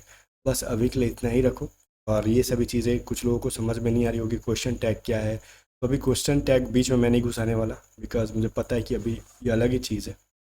चलो रूल नंबर 3 भी फालतू का दिया हुआ है, बोलोगे सर ऐसे कैसे बोल सकते हो, मैं अप्रूव करता हूँ। देखो कह रहे ना कि सेल का प्रयोग सजेशन या फिर सुझाव वाले वाक्यों को व्यक्त करने के लिए इंट्रोगेटिव सेंटेंस में फर्स्ट पर्सन के साथ सब्जेक्ट के साथ होता है। मतलब देखो अभी ऊपर में हमने क्या पढ़ा कि फर्स्ट पर्सन के साथ जनरली पहले इंग्लिश में सेल विल का यूज़ करते थे, अभी भी कर सकते हैं, कोई दिक्कत नहीं है, ठीक है। लेकिन अगर सेल के फर्स्ट पर्सन आई और वी के साथ विल का भी प्रयोग कर दे तो कोई गलत नहीं है, हमने पढ़ा ना। और एक चीज़ हमने फिर से पढ़ा कि चलो ठीक है, आई और वी के साथ भले आप विल का प्रयोग कर दो, लेकिन सवाल जब क्वेश्चन मार्क वाला सेंटेंस मतलब इंट्रोगेटिव सेंटेंस में आएगा, तो उस कंडीशन में आई और वी के पहले विल का ना बल्कि सेल का प्रयोग होगा, ये हमने पढ़ा। जब ये पढ़ ही लिए हम लोग कि क्वेश्चन मार्क में हम लोग विल का यूज़ करते हैं, तो फिर ये भी तो क्वेश्चन मार्क ही है ना, ये वाला पूरा जो सेंटेंस है कि shall we talk to the management. तो फिर यहाँ पे सुझाव व्यक्त करो कि मुरझाए व्यक्त, कुछ भी करो यहाँ पे, उससे क्या मतलब है। जब ये इंट्रोगेटिव हो ही गया तो यहाँ पे सुझाव दे रहा है कि गाली दे रहा है, क्या कर रहा है, जब इंट्रोगेटिव है तो सेल का यूज़ करेंगे। रूट मूट का रूल बढ़ा गया, स्टूडेंट्स को क्यों हार्ड टैग देना है। चलो समझ में आ गया, इस पर बहुत ज़्यादा फोकस नहीं करना। खाली दिमाग में एक चीज़ रखो कि आई और वी के साथ हम लोग ठीक है विल का यूज़ कर देते हैं, लेकिन सवाल जवाब वाला सवाल जब आएगा क्वेश्चन मार्क वाला तो हम हमेशा सेल का यूज़ करेंगे, ठीक है। चलो अब यहाँ पे नोट देखो, एक नोट लिखा हुआ है, पढ़ो। सेल एवं विल का प्रयोग निम्नलिखित प्रकार के वाक्यों में नहीं होता है। अगर वाक्य पास्ट से शुरू हो तो सेल और विल का यूज़ नहीं होगा। क्यों नहीं होगा? क्योंकि पास्ट में सेल को शुड लिखते हैं और विल को उड लिखते हैं, ठीक है। जैसे सवाल देखो, ही होप्ड, ही के बाद क्या है, होप का वर्ब का दूसरा फॉर्म है, ठीक है, तो समझ में आ गया, पास्ट इंडिफिनिट में है। तो अब आगे विल और सेल नहीं होगा। देखो कह रहा है he hope that he will pass the test, समझ में आ रहा है ना, ये टेन सेंटेंस यहाँ से पास्ट फॉर्म में है, तो विल का पास्ट क्या होता है, उड होता है, तो उल्ड का यूज़ करेंगे, उल्ड नहीं उड का यूज़ करेंगे। समझ में आ गया, यही कह रहा है, और ये बहुत बड़ा कोई नहीं है, आपको बचपन से पढ़ते आए हो, वही चीज़ है, ठीक है। आगे देखो फिर क्या कह रहा है, अगर वाक्य पास्ट से शुरू हो तो विल सेल का यूज़ नहीं बल्कि उड शुड का करेंगे, ठीक है। चलो ये चीज़ समझ में आ गया आपको। जैसे कैन वाला था ना कि कैन और कुड, कैन को प्रेजेंट में लिखते थे और उसी चीज़ को पास्ट में बनाना तो कुड करते हैं, तो मैंने उस टाइम ही मेंशन किया था कि विल को पास्ट में बनाना हो तो वुड बनेगा और सेल को पास्ट बनाना हो तो शुड बनेगा, ठीक है। चलो अब देखो वर्ब का अगला क्या कह रहा है, जैसे तो इसमें ये चीज़ कहा गया था, ये देखो जैसे सेल शुड का बताया गया है उसी तरीके से।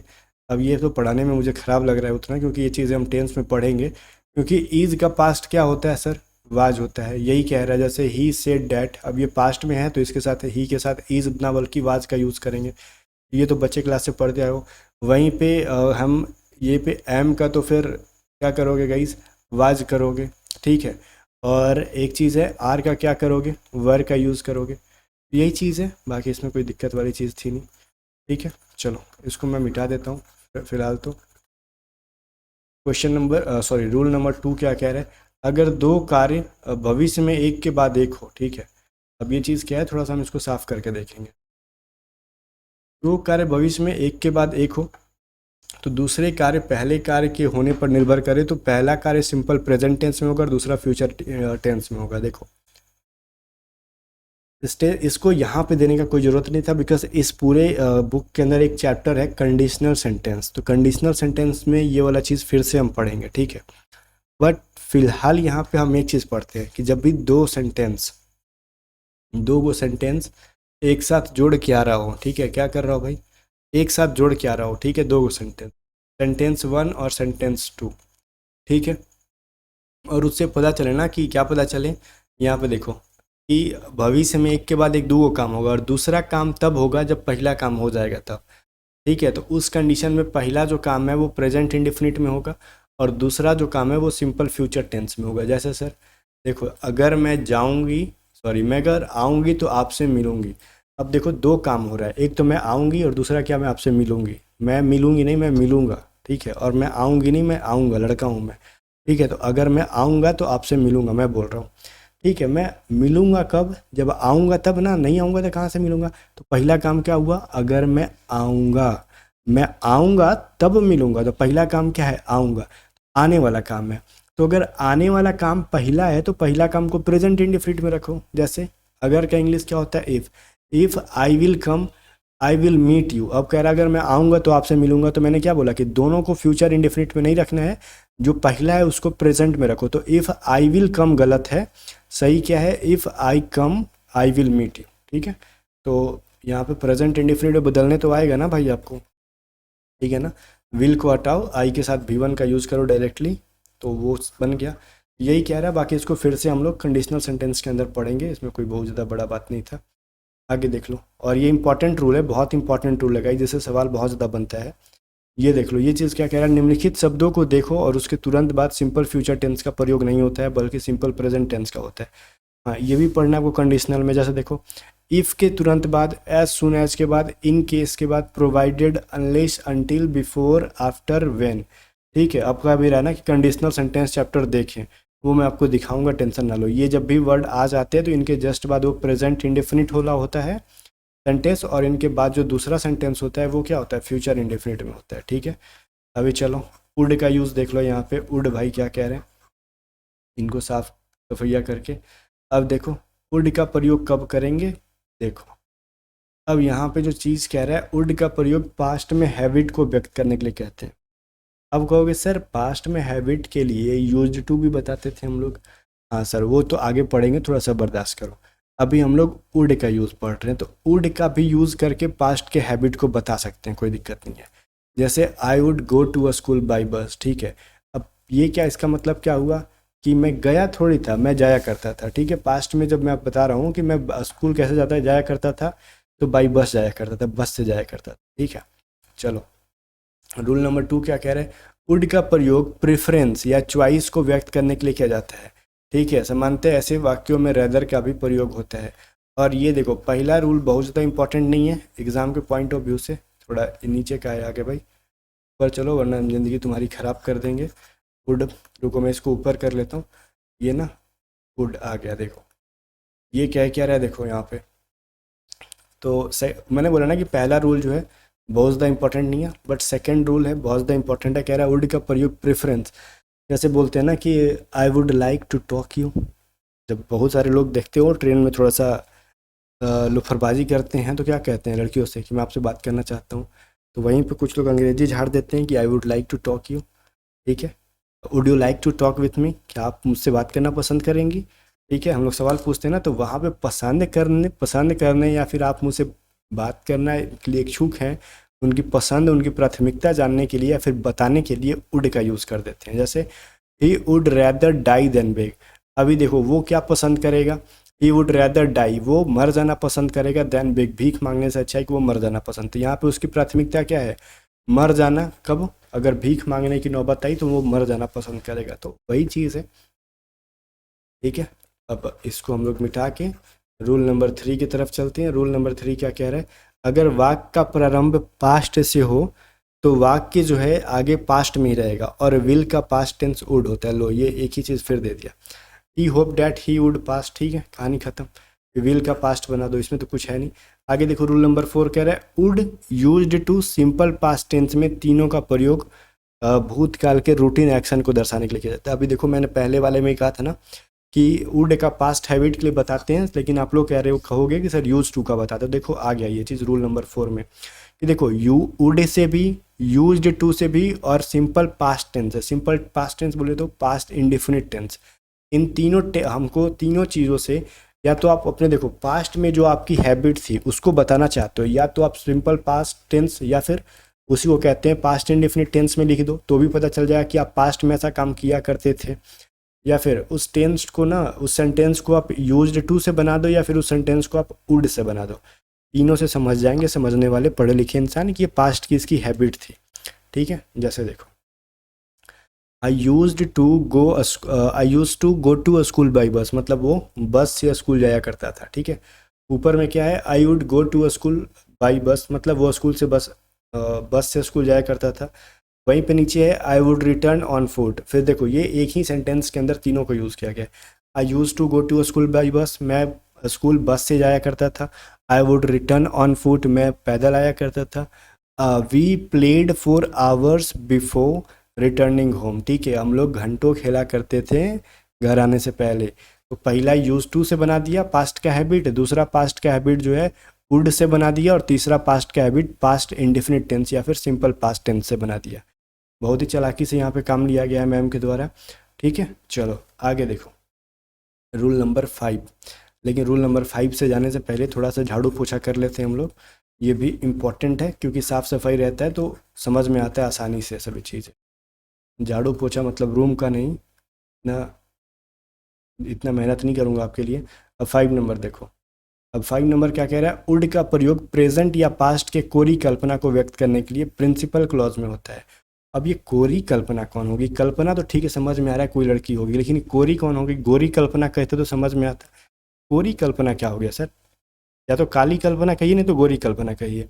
रुको बर्दाश्त करो, ये कोरी कल्पना वो नहीं है जो आप सोच रहे हो। इसका मतलब होता है कि ऐसी इमेजिनेशन जो कभी पूरी नहीं हो सकती।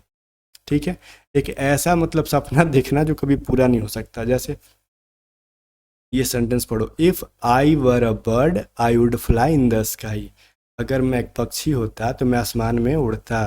तो भाई देखो, इंसान हो इंसानी रहो, जानवर बनने की जरूरत नहीं है, इसीलिए ये कोरी कल्पना है। एक ऐसा स्वप्न देख रहे हो जो पूरा नहीं होगा। आप इंसानी रहोगे ना मरते दम तक, अब ऐसा नहीं है कि मरने से कुछ टाइम पहले पंख लग जाएगा आपको, बुढ़ारी में उड़ने लगोगे, ऐसा तो है नहीं।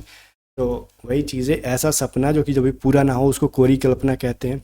ठीक है, उस कंडीशन में जो वुड का प्रयोग प्रेजेंट या फिर पास्ट के कोरी कल्पना के लिए करते हैं।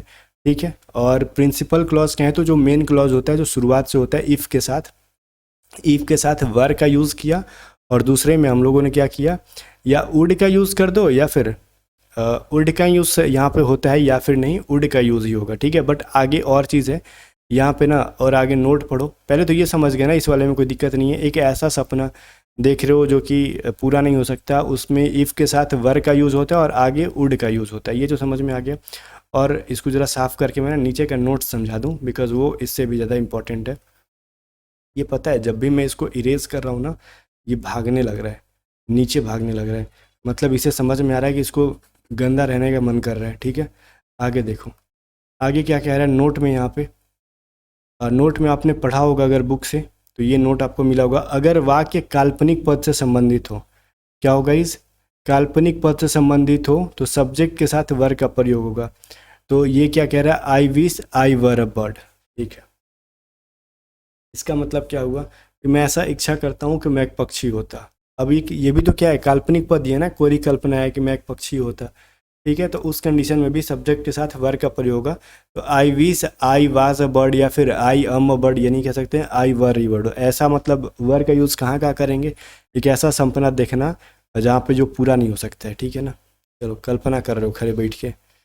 अब आगे क्या कह रहा है, निम्नलिखित शब्दों में से शब्दों से वाक्य के काल्पनिक होने का आभास होता है जिसके साथ वाज का प्रयोग नहीं है। ठीक है, देखो यहाँ से वाज का प्रयोग नहीं होगा। अब देखो समझ में आ रहा है आपको कि कहना क्या चाह रहा है। ये कह रहा है कि सर हमको पता कब कब चलेगा कि ये हमको कब वर का यूज़ करना है। देखो ये जो नीचे है ना, I wish, as though, if, as if, would, that, suppose, ये आई विश है, ठीक है, या फिर एज दो आ जाता, या फिर इफ़ आ जाता, या फिर एज इफ़ आ जाता, या फिर वुड डैट आ जाता, या फिर सपोज आ जाता। ये सभी जो है कल्पना करने वाले वर्ड है। ये खाली है ना सेख चिल्ली है, दिन भर बैठे बैठे सपना देखने वाले वर्ड है, सपना दिखाएंगे ये सभी वर्ड है। ठीक है, तो ऐसे वर्ड से सेंटेंस शुरू हो रहा है तो समझ जाना बस बस काम बन गया, उसका सपना देख रहा है। ठीक है, अब आगे वर का यूज़ कर देना होगा आपको। ठीक है, वाज का यूज़ मत करना, ये बताया जा रहा है यहाँ पे।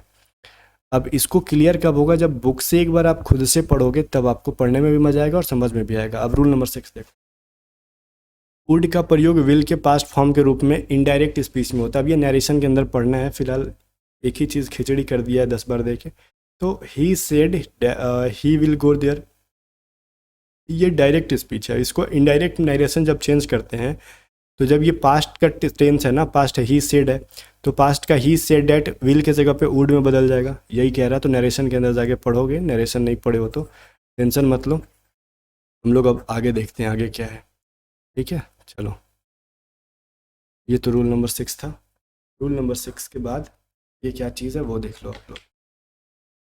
रूल नंबर 7 क्या कहता है, आपकी वुड का प्रयोग पोलाइट रिक्वेस्ट के लिए करते हैं हम लोग। देखो जब भी किसी से रिक्वेस्ट करना हो तो वुड का यूज़ कर रहे हो तो समझ में आ रहा है कि वहाँ पे आप पोलाइटली रिक्वेस्ट कर रहे हो किसी से। ठीक है, और इसमें बहुत ज़्यादा कुछ प्रेशर वाला चीज़ नहीं है, बट इतना समझ लो कि वुड से किसी ने बात कर दिया, would you help me, would you like to talk me, तो समझ में आ रहा है कि वो बहुत ज़्यादा पोलाइट इंसान है। ठीक है, 7 नंबर रूल जो कहता है बस यही कहता है। आगे देखो 8 नंबर कहता है कि आपसे वुड का प्रयोग प्रोबेबिलिटी मतलब संभावना को व्यक्त करने के लिए भी किया जाता है। ठीक है, जैसे हु वुड बी स्लीपिंग, वो क्या कर रही होगी, सो रही होगी। ठीक है ना, या फिर सो रहा होगा, ही है ना यहाँ पे, तो समझ में आ रहा है कि ही वुड भी क्या होगा, स्लीपिंग हो जाएगा। क्लियर है, चलो आगे रूल नंबर 9 कह रहा है कि वुड का प्रयोग विश इच्छा को व्यक्त करने के लिए भी करते हैं। जैसे आई विक्स, मैं विश कर रहा हूँ तो India would become a developed country soon. तो ये सभी चीज़ें तो आसानी से पढ़ के समझ में आ रही हो कि इंडिया जो है, मैं क्या इच्छा करता हूँ कि इंडिया बहुत जल्दी क्या हो जाए, डेवलप कंट्री बन जाए। बस आगे देखो क्या कह रहा है, ये रुक जाओ मैं इसको ज़रा मिटा लेता हूँ। ठीक है, देखो रूल नंबर 10 कह रहा है कि वुड लाइक टू का प्रयोग भी विश को व्यक्त करने के लिए करते हैं। ठीक है, जैसे बोलते हैं ना कि I would like to talk the manager. अब ये चीज़ मैं पहले ही से रट रट के बैठा हुआ हूँ कि वो भी इच्छा को व्यक्त करते हैं, मतलब I would like to talk to the manager, मैं मैनेजर से बात करना चाहता हूँ। ठीक है, तो वही चीज़ है, अपने इच्छा को दिखा रहा है और पोलाइटली बिहेव कर रहा है, यहाँ पे अच्छी समझ में आ रहा है। वहीं पे शुड से रिलेटेड है। शुड चाहिए के अर्थ में होता है किसी चीज़ को सलाह देने के लिए, जैसे शुड का प्रयोग सलाह देने के लिए करते हैं, जैसे यू शुड स्टडी इंग्लिश, तुमको इंग्लिश पढ़ना चाहिए, सलाह दे रहा है चाहिए के अर्थ में। रूल नंबर 2 क्या कह रहा है, शुड का प्रयोग एडवाइस देने के लिए, वही बात है, करते हैं। जैसे you should not laugh at his mistake, तुम्हें उसकी गलतियों पर नहीं हंसना चाहिए। रूल नंबर 3 कह रहा है शुड का प्रयोग लिस्ट के बाद नेगेटिव पर्पस को व्यक्त करने के लिए किया जाता है, और ये जो है बहुत इंपॉर्टेंट सा सवाल है। ठीक है, मतलब रूल है। जैसे he ran fast lest he should miss the train. ठीक है, यहाँ पे लेस्ट के जगह पे ना कुछ और यूज कर देगा, he ran fast otherwise he should miss the train. ठीक है, ठीक है, या फिर लेस्ट का यूज़ कर देगा तो क्या कर देगा, अगर देखो एग्ज़ाम में या तो लिस्ट की जगह पे कुछ और यूज़ करके दे देगा, या फिर शुड की जगह कुछ और यूज़ करके दे देगा ना, he ran fast lest he may miss the train, ऐसा कर देगा। तो वहाँ पे समझना होगा कि लेस्ट और शुड का यूज़ एक साथ होता है, वहाँ पे किसी और चीज़ का यूज़ नहीं होगा। ठीक है, तो ये चीज़ समझो यहाँ पे जो आपके एग्ज़ाम के लिए इम्पोर्टेंट थी। ठीक है, आगे देखो, इनको साफ़ सफाई करने के बाद हमको क्या मिलता है, नीचे एक नोट है। ठीक है, नोट में क्या कह रहा है ना कि कह रहा है कि लिस्ट के साथ जो है सिंपल प्रेजेंट टेंस का भी प्रयोग हो सकता है, जैसे take care lest you fail. ठीक है, ध्यान दो अदरवाइज तुम क्या होगे, फेल हो जाओगे, नहीं तो फिर तुम फेल हो जाओगे। लिस्ट का यूज वही होता है नहीं तो के अर्थ में, ठीक है। ध्यान दो, ध्यान दिया करो, नहीं तो फेल हो जाओ। फाल, फेल नहीं है भाई, फाल है। लिस्ट यू फाल, गिर जाओगे, ठीक है ना। तो वो चीज़ है। तो लिस्ट का यूज़ प्रेजेंट इंडेफिनिट टेंस में भी कर लेते हैं। सिंपल प्रेजेंट कहने का मतलब प्रेजेंट इंडेफिनिट में, नहीं तो के अर्थ में। और लिस्ट का प्रयोग शुड के साथ भी, और ख़ास करके फिक्स यूज़ होता है, वो फिक्स वर्ड है, शुड के साथ लिस्ट का ही करते हैं, ठीक है। अब ऐसा नहीं कि लिस्ट के साथ मे का यूज़ कर देंगे तो गलत हो जाएगा। आगे देखो, ये है आउट टू, ठीक है। आउट टू का यूज़ पढ़ो। आउट टू का एक ही रूल दिया हुआ है यहाँ पे।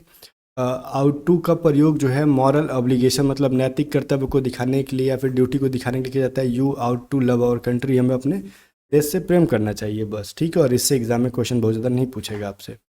मस्ट का यूज़ जस्ट पढ़ ही लिया आपने, फिर भी कुछ पढ़ लो। मस्ट का प्रयोग कंपल्सन मतलब ये जरूरी के अर्थ में हम लोग करते हैं कि काम करना जरूरी ही है उसके अर्थ में करते हैं। जैसे कैंडिडेट मस्ट राइट इन इंक, मतलब कैंडिडेट्स जो हैं उनको इंक से ही लिखना है, ठीक है। मतलब एक तरीके से कह लो पेंसिल से नहीं लिखना है उनको।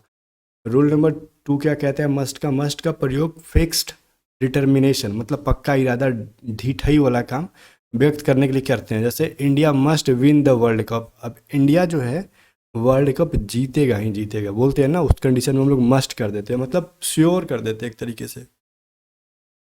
रूल नंबर 3 क्या कह रहा है मस्ट का प्रयोग ड्यूटी को भी व्यक्त करते हैं। जैसे a soldier must fight for his country, तो मस्ट क्या हो गया यहाँ पे, आपको लग ही रहा है कि एक तरीके से उसका कर्तव्य हो गया कि soldier must fight for his country, मतलब एक जो है सोल्जर को जरूर अपने देश के लिए क्या करना चाहिए, लड़ना चाहिए। ये सभी चीज़ें आ गया, ठीक है। वहीं पे आउट टू का यूज़ देखो क्या कह रहा है। आउट टू का प्रयोग पास्ट हैबिट सिचुएशन को व्यक्त करने के लिए करते हैं। पास्ट की हैबिट, सॉरी यूज टू है ना, आउट टू नहीं है। तो यूज टू का तो हमने पढ़ लिया था पास्ट की हैबिट का, वही सेम चीज़ है। He use to still study till 10 PM, वो 10 PM तक पढ़ा करता था। अब देखो ये जो चीज़ है थोड़ा सा मैं नीचे करके दिखाता हूँ, इंपॉर्टेंट है, ठीक है। अब ये जो 2 नंबर में है ऊपर का तो चीज़ हमने पढ़ लिया बहुत अच्छे से। यूज टू और यूजेस टू का प्रयोग प्रेजेंट के रूटीन एक्शन को व्यक्त करने के लिए नहीं होता है, ठीक है, बल्कि अब आगे देखो, ज़्यादा ऊपर चला गया। देखो जैसे हम लोग कुछ लोगों के दिमाग में होता है ना कि जैसे यूज टू से हमने क्या कर दिया, पास्ट की हैबिट बता दी। तो प्रेजेंट, अभी प्रेजेंट के बारे में बात करेंगे तो कैसे होगा, प्रेजेंट के रूटीन एक्शन को व्यक्त करने के लिए सिंपल प्रेजेंट टेंस का प्रयोग करते हैं, ठीक है। जैसे हमने यूज्ड टू का यूज़ किया ना, यूज टू किसके लिए, पास्ट के हैबिट को लिए। तो अब ऐसा नहीं है कि हम यूज टू कर देंगे प्रेजेंट के लिए, नहीं, यूजेस टू भी नहीं करेंगे, ये भी गलत हो जाएगा। अब प्रेजेंट का आपको हैबिट बताना है तो अभी टेंस के अंदर पढ़ने के लिए मिलेगा, तो उसको सिंपल प्रेजेंट टेंस या फिर प्रेजेंट इंडेफिनिट टेंस के अंदर लिखेंगे। जैसे देखो ये एक सेंटेंस यहाँ पे लिखा हुआ है, he uses to study till 10 PM and then go to bed, ठीक है। अब यहाँ पे जो लिखा हुआ है he uses to study till 10 PM, अब कह रहे हैं कि वो क्या करता था 10 PM तक पढ़ा करता था और गोज टू द बेड, ठीक है, और फिर उसके बाद वो बेड पे जाता था, सोने जाता था। अब ये चीज़ मैं मिटा देता हूँ ताकि आपको समझ में आएगा। अब देखो यहाँ पे यूजेस है इसलिए सेंटेंस गलत है, तो यूजेस से नहीं बनेगा। यूजेस को हटाओ और डायरेक्टली उसको स्टडी को V5 यूज़ कर लो। नीचे जैसे यूज़ किया गया ही स्टडीज़ टिल 10 PM, अब सब्जेक्ट प्लस V5, तो सब्जेक्ट ही है तो उसके साथ V5 का यूज होगा, तो ही स्टडीज़ हो गया till 10 PM and then go to bed. अब यहाँ बेड, ठीक है, ये प्रेजेंट इंडेफिनिट में है तो समझ में आ रहा है कि अभी वर्तमान की आदत है उसकी कि वो 10 PM तक पढ़ता है, रात के 10 बजे तक, और उसके बाद ही सोने जाता है, ठीक है। अभी नोट क्या कह रहा है, यूज्ड टू का प्रयोग अफर्मेटिव, निगेटिव और इंट्रोगेटिव सेंटेंस में इस प्रकार होता है, मतलब तीनों में अलग अलग तरीके से होता है, अफर्मेटिव, निगेटिव और इंट्रोगेटिव में। जैसे अफर्मेटिव में कैसे होता है, he use to come here, एक साधारण वाक्य लिखना है तो यूज टू के साथ अपना वर्ब आ गया, ठीक है। अब वहीं पे निगेटिव में करना है तो नॉट का यूज़ कहाँ पे होगा, he used not to come here. कुछ लोग ना यूज्ड टू नॉट कर देते हैं, वो गलत है, यूज्ड और टू के बीच में नॉट का यूज़ आएगा, ठीक है। वहीं पे अगर डिड आ गया तो he did not use to come here, ठीक है। अब यहाँ पे यूज टू का प्रयोग कर दिया हमने, लेकिन क्यों किया, बिकॉज यहाँ पे डिड आ गया है इसलिए यूज्ड नहीं लिख सकते हैं, ठीक है ना। चलो अब इसका मतलब ये नहीं कि सेंटेंस के स्टार्टिंग में हम यूज लिख देंगे, वो गलत है, यूज टू स्टार्टिंग में नहीं होगा। अगर डिड हैड ये से डिड आ गया है उस कंडीशन में यूज़ करेंगे, और हैड के साथ तो बिल्कुल नहीं। एट के साथ तो ऐसे भी V3 आता है। अब इंट्रोगेटिव में कैसे यूज़ करेंगे guys, used he to come here, ठीक है। अब यूज्ड पहले आएगा, उसके बाद आपका सब्जेक्ट आएगा, उसके बाद फिर आपका टू आएगा। बस यही चीज़ उसमें मतलब एक स्ट्रक्चर दिखा रहा है और कुछ नहीं दिखा रहा है इसके अंदर। फिर did he use to come here, did के साथ यूज होता है, ये चीज़ स्ट्रक्चर बताने की कोशिश थी। और नीचे नोट लिखा गया है क्या, वर्ब प्लस यूज टू के बाद V1 प्लस ING का प्रयोग होगा जो हैबिचुअल एक्शन है। अभी देखो वही चीज़ मैंने अभी स्टार्टिंग में ही बता दिया था, जैसे I am use to getting up late. अब यूज टू से पहले ध्यान देखो, अगर कोई वर्ब आ गया है उस कंडीशन में आगे वर्ब का चौथा रूप होगा, जो चीज़ मैंने पीछे बता दिया है वही चीज़ यहाँ पे लिखा है, कुछ भी नया नहीं है, ठीक है।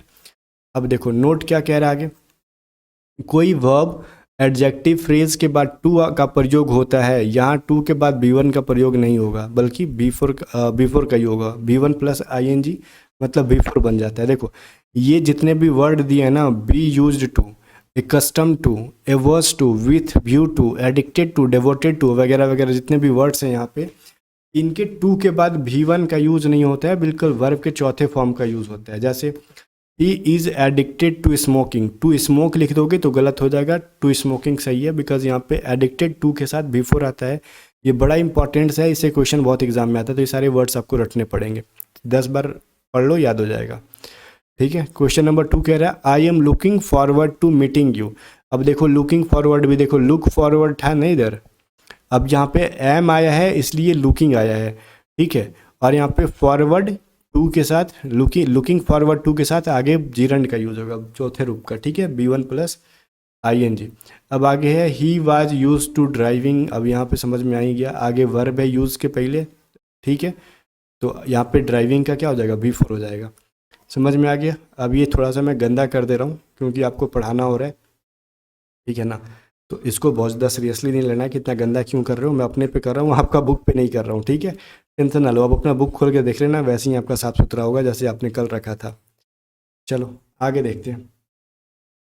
आगे कह रहा है कि डेयर और नीड का यूज़, ठीक है, डेयर का मतलब मैंने क्या बताया आपको, दुस्साहस करना, ठीक है, और नीड का अर्थ क्या बताया, ज़रूरत होने के अर्थ में, ठीक है। अब देखो आगे क्या कह रहा है ना कि डेयर का यूज कब करते हैं, दुस्साहस व्यक्त करता है और नीड ज़रूरत व्यक्त करता है। डेयर तथा नीड का प्रयोग मेन वर्ब और मॉडल वर्ब दोनों रूप में होता है। कल मतलब स्टार्टिंग में हमने पढ़ा था, जैसे ही नीड्स मी, अब ये नीड के साथ एस लग गया तो मतलब ये समझ में आ रहा है मेन वर्ब की तरह यूज हुआ है, तभी तो इसका V5 बना दिया हमने। अब देखो क्वेश्चन नंबर 2 में भी ये मेन वर्ब हो गया, she does not dare to go there.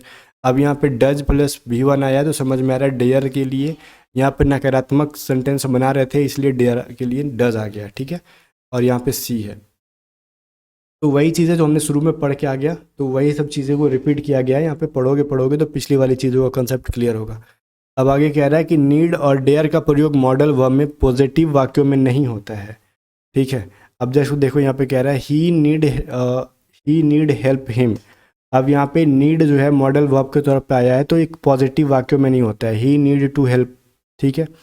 अब देखो यहाँ पे जो है ना, ही नीड टू हेल्प, मैंने तो आपको स्टार्टिंग में ही बताया था कि देखो जब भी यहाँ पे जो है ना एक तरीके से हेल्प को क्या बोला था पिछले मतलब स्टार्टिंग में नीड और डेयर के साथ डायरेक्ट इन्फिनिटिव, ठीक है, और डायरेक्ट इन्फिनिटिव आता है तो ये किस तरीके से काम कर रहा होता है, ये चीज़ बनाओ, मॉडल के तौर पे काम करने लगता है, तो ये मॉडल हमको नहीं यूज़ करना है, इन्फिनिटिव आएगा तब ये मेन वर्ब की तरह काम करेगा, ठीक है।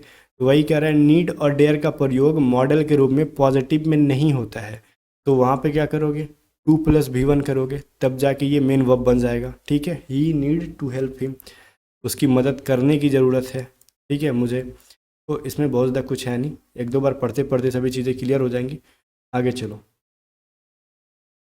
आगे क्या कहता है, आगे देखो कह रहे हैं अगर डेयर एवं नीड का प्रयोग पॉजिटिव वाक्यों में हो तो उसके बाद 2 प्लस V1 का प्रयोग होता है, जैसे he needs to work hard, ठीक है। अब देखो अभी कह रहे हैं ना कि डेयर और नीड का प्रयोग पॉजिटिव वाक्यों में हो तो उसके बाद 2 प्लस V1 आता है, जो अभी ऊपर मैंने दिखाया कि डायरेक्ट इन्फिनिटिव आ गया तो वो मॉडल की तरह काम नहीं करेगा, ठीक है। तो सॉरी, मॉडल की तरह काम करना, अगर उसको मेन वर्ब आपको बनाना है तो 2 प्लस V1 लगाओ, ठीक है। He needs to work hard, वहीं पे आगे he will not dare to come there here, वही सब चीज़ है। ये सभी चीज़ें देखो, बस इतना समझ लो कि अगर पॉजिटिव वाक्य है जिसमें कि पॉजिटिव मतलब अफर्मेटिव है अगर वो, तो उस कंडीशन में क्या होगा, डेयर के साथ अगर करना है नीड और डेयर का प्रयोग तो टू के बाद V1 लगाओ लास्ट आगे, टू प्लस V1 मतलब इन्फिनेटिव का यूज़ करना, टू प्लस V1 का मतलब ये होता है इन्फिनेटिव। ठीक, आगे देखो क्या कह रहा है, अगर नीड और डेयर का प्रयोग हेल्पिंग वर्ब के रूप में निगेटिव वाक्यों में हो तो नीड डेयर के बाद टू का प्रयोग नहीं होता है। अब कह रहा है I need not come tomorrow, और दूसरा देखो क्या कह रहा है, he dare not cheat anyone again. अब ये दोनों नीड क्या कर रहा है, मॉडल की तरह यूज़ हो रहा है। कैसे समझ में आया सर, यहाँ पे टू प्लस V1 नहीं है, समझ में आ गया, और यहाँ पे ही के साथ डेयर का यूज़ है ना कि डेयर्स का। ये सभी चीज़ें जो है साइन है जिससे हमें पता चल जाता है ये मॉडल है कि मेन वर्ब है। ठीक है, और फिर भी अगर समझ में नहीं आए तो बहुत ज़्यादा टेंशन नहीं लो, किताब को 2 बार पढ़ोगे समझ में आ जाएगा, और यहाँ से क्वेश्चन बहुत ही कम बनते हैं। आगे देखो, वही सब चीज़ रिपीट किया गया, जैसे कैन फ्रेंडली रिक्वेस्ट के लिए जो हमने पढ़ा था, can I take your bike, उसको एक तरीके से बॉक्स मॉडल में कर दिया गया ताकि आपको पढ़ने में आसानी हो। Could formal request, make a request with respect, जैसे मैंने बोला ना कि टीचर्स से मेक आ वर्ड यूज़ करते हैं बिकॉज रिस्पेक्ट देते हैं। यहीं पे वुड का यूज़ करते हैं बिल्कुल भी पोलाइटली रिक्वेस्ट करने के लिए। ठीक है, चलो आगे देखते हैं कि क्या क्या। ज़्यादा नीचे देखो, अब यहाँ पे ना ये कह रहा है models active voice and passive voice. ठीक है, अब देखो मैं इस चीज़ को ना यहाँ पे चलो बता ही देता हूँ, छोड़ूंगा नहीं, नहीं तो फिर कहोगे सर आपने छोड़ दिया, क्योंकि ये सभी चीज़ों को ना वॉइस नामक चैप्टर के अंदर पढ़ना है। ठीक है, अब देखो इनडेफिनिट मॉडल, मॉडल में अगर इनडेफिनिट होगा तो subject plus model plus V1 active voice में बनता है। वहीं पे पैसिव बनाएंगे तो बी मॉडल के बाद B प्लस V3 लग जाता है, जैसे कैन के साथ लगेगा पैसिव वॉइस में B प्लस V3। ठीक है, आई कैन, जैसे मैं बोलता ना I can lift this box, ठीक है, तो क्या बनेगा, this box can be left by me. ठीक है, समझ में आ रहा है। चलो आगे कंटिन्यूअस टेंस में बनाओगे तो मॉडल के साथ B प्लस V4 रहेगा, यहाँ पे V1 प्लस ING का मतलब V4 होता है, तो इसका मॉडल नहीं बनता है, सॉरी इसका पैसिव नहीं बनता है। ठीक है, परफेक्ट में model plus have plus V3 होगा, तो हैव के साथ बीन लगा देना है। आगे ये चीज़ वॉइस में पढ़ोगे, आपकी तसल्ली के लिए सब पढ़ रहा हूँ, अदरवाइज मैं स्किप करके निकल जाता है इसको। परफेक्ट कंटिन्यूअस का पैसिव नहीं बनता है। ठीक है, चलो आगे कह रहा है कि ऊपर दिए गए फार्मूला को देखें और आप पाएंगे कि मॉडल के तुरंत बाद वर्ब V1 प्रयोग होता है। तो लो, ये तो हम लोग कब से पढ़ रहे हैं और अभी भी यही चीज़ लिखा हुआ है। तो मॉडल वर्ब के साथ वर्ब का पहला रूप यूज होता है, तो बहुत पहले से पढ़ते आ रहे हैं हम लोग। मॉडल का प्रयोग परफेक्ट के नीचे फार्मूला में देखें और उसका विशेष अर्थ भी उदाहरण में देखें। देखो सब्जेक्ट प्लस मॉडल प्लस है प्लस V3 प्लस ऑब्जेक्ट रहेगा। ठीक है, तो इस कंडीशन में क्या करेंगे थोड़ा सा समझ लो। यहाँ पे कह रहा है कई बार जब हम model plus have plus V3 का प्रयोग करते हैं, जैसे should have come, could have gone, need not have seen इत्यादि, तो वाक्य में एक छिपा हुआ अर्थ भी होता है जो वाक्य के अर्थ के विपरीत होता है। अच्छा, इस वाक्य को समझ लो कि क्या होता है वो। जैसे यहाँ पे लिखा है I could score good marks. ठीक है, I could score good marks, तो यहाँ पे लिखा हुआ है ना meaning I had the ability, मेरे पास एबिलिटी थी किस चीज़ के लिए भाई, अच्छे मार्क्स गेन करने की। ठीक है, यही चीज़ कह रहा है। और यहीं पर अगर हम इसको पैसिव में या फिर उसका क्या कह रहा है यहाँ पे परफेक्ट में बनाते हैं। ठीक है, तो परफेक्ट में कैसे बनता है, I could have scored good marks. अब इसका हिडन मीनिंग क्या छुपा हुआ है, आई डिडंट स्कोर दो आई हैड द एबिलिटी। अब देखो पहले वाले का मतलब समझ में आया कि I could score good marks, मतलब मैं अच्छा मार्क्स ले आ पाया। ठीक है, ले सका, मतलब उसको पास्ट में उसको अच्छा मार्क्स मिला था। और नीचे वाले का मतलब क्या है भाई, I could have scored good marks, मैं अच्छा मार्क्स ला सकता था। ठीक है, लेकिन लाए नहीं हो, ला सकते थे। ठीक है, तो जब भी परफेक्ट में बनाते हैं ना मॉडल वर्ब का, तो उसमें से एक हिडन मीनिंग छुपा हुआ रहता है, वही चीज़ बता रहा है। ठीक है, कि तुम लाए नहीं हो अच्छे मार्क्स, खाली कह रहे हो कि ला सकते थे। ठीक है ना, अब कौन जाता है तुम्हारे अंदर एबिलिटी है कि तुम इसे फेंक रहे हो, यही चीज़ कह रहा है। अब आगे देखो यू शुड वर्क हार्ड, तुम्हें हार्ड मेहनत करनी चाहिए, जस्ट सजेशन कह रहा है सुने।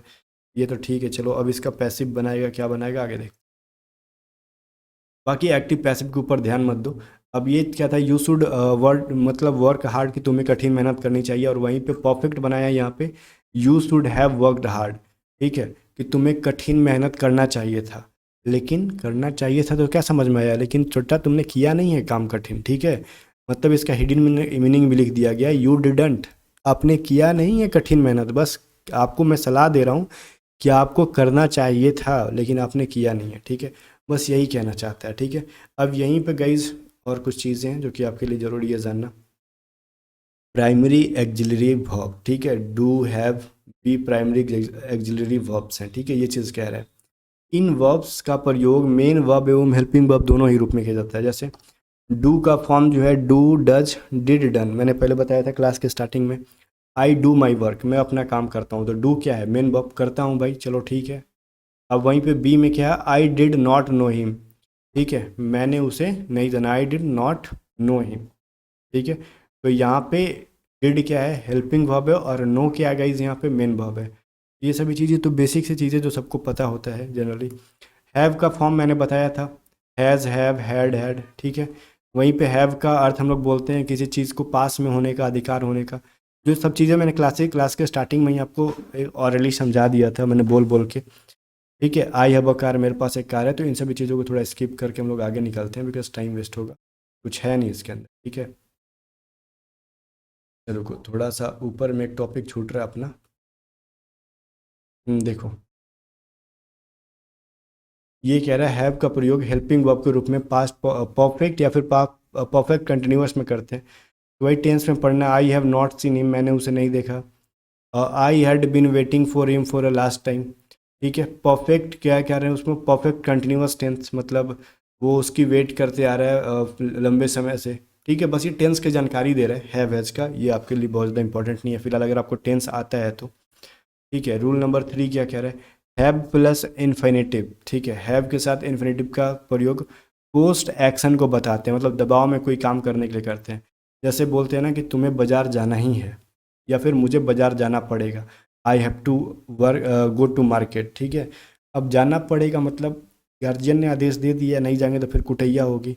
ठीक है, अब देखो वहीं पे फिर क्या कह रहा है ना कि I have to work hard, अब घर में पापा ड्यूटी जाना से पहले करके गए थे कि आज तुमको बहुत ज़्यादा पढ़ाई करना है। ठीक है, तो क्या कहोगे, I have to work hard, मुझे बहुत ज़्यादा पढ़ना पड़ेगा, और नहीं पढ़ेंगे तब आके पापा लाते मुँह का कूटेंगे। ठीक है, वही है, फोर्स्ड एक्शन है, अब गार्जियन का दबाव है, पढ़ना ही पढ़ना है, तो उस कंडीशन में have plus two plus V1 का यूज़ करते हैं। ठीक है, अब आगे she had to leave her job, उसको जॉब छोड़ना पड़ेगा। ठीक है ना, ये सभी चीज़ें। अब वहीं पे बी का फॉर्म दे रखा है जो मैंने पढ़ाया था, be is, am are, was, were, been, ये सभी क्या है, बी का फॉर्म है। अब इनको भी I am a doctor, he was working hard, ये सभी चीज़ें पढ़ाने की जरूरत नहीं है, पढ़ाने वाली चीज़ नहीं है, सबको पता होता है। ठीक है, चलो मेन वर्ब की तरफ चलते हैं। अब मेन वर्ब में क्या है, मेन वर्ब में बस यही कह रहा है आपसे, क्या कह रहा है कि मेन वर्ब वे वर्ब होते हैं जो सेंटेंस में मेन वर्ब्स के रूप में प्रयुक्त होते हैं, और जिनका V1, V2, V3, V4, V5 ये सभी चीज़ें बन जाता है। ठीक है, ACS का मतलब V5 और ING वाला V4। ठीक है, V3 क्या होता है समझ में आ रहा है ना, V3 मतलब पास्ट हो गया, और पास्ट में रहता है जैसे वर्कड हो गया, ED लगा दिए।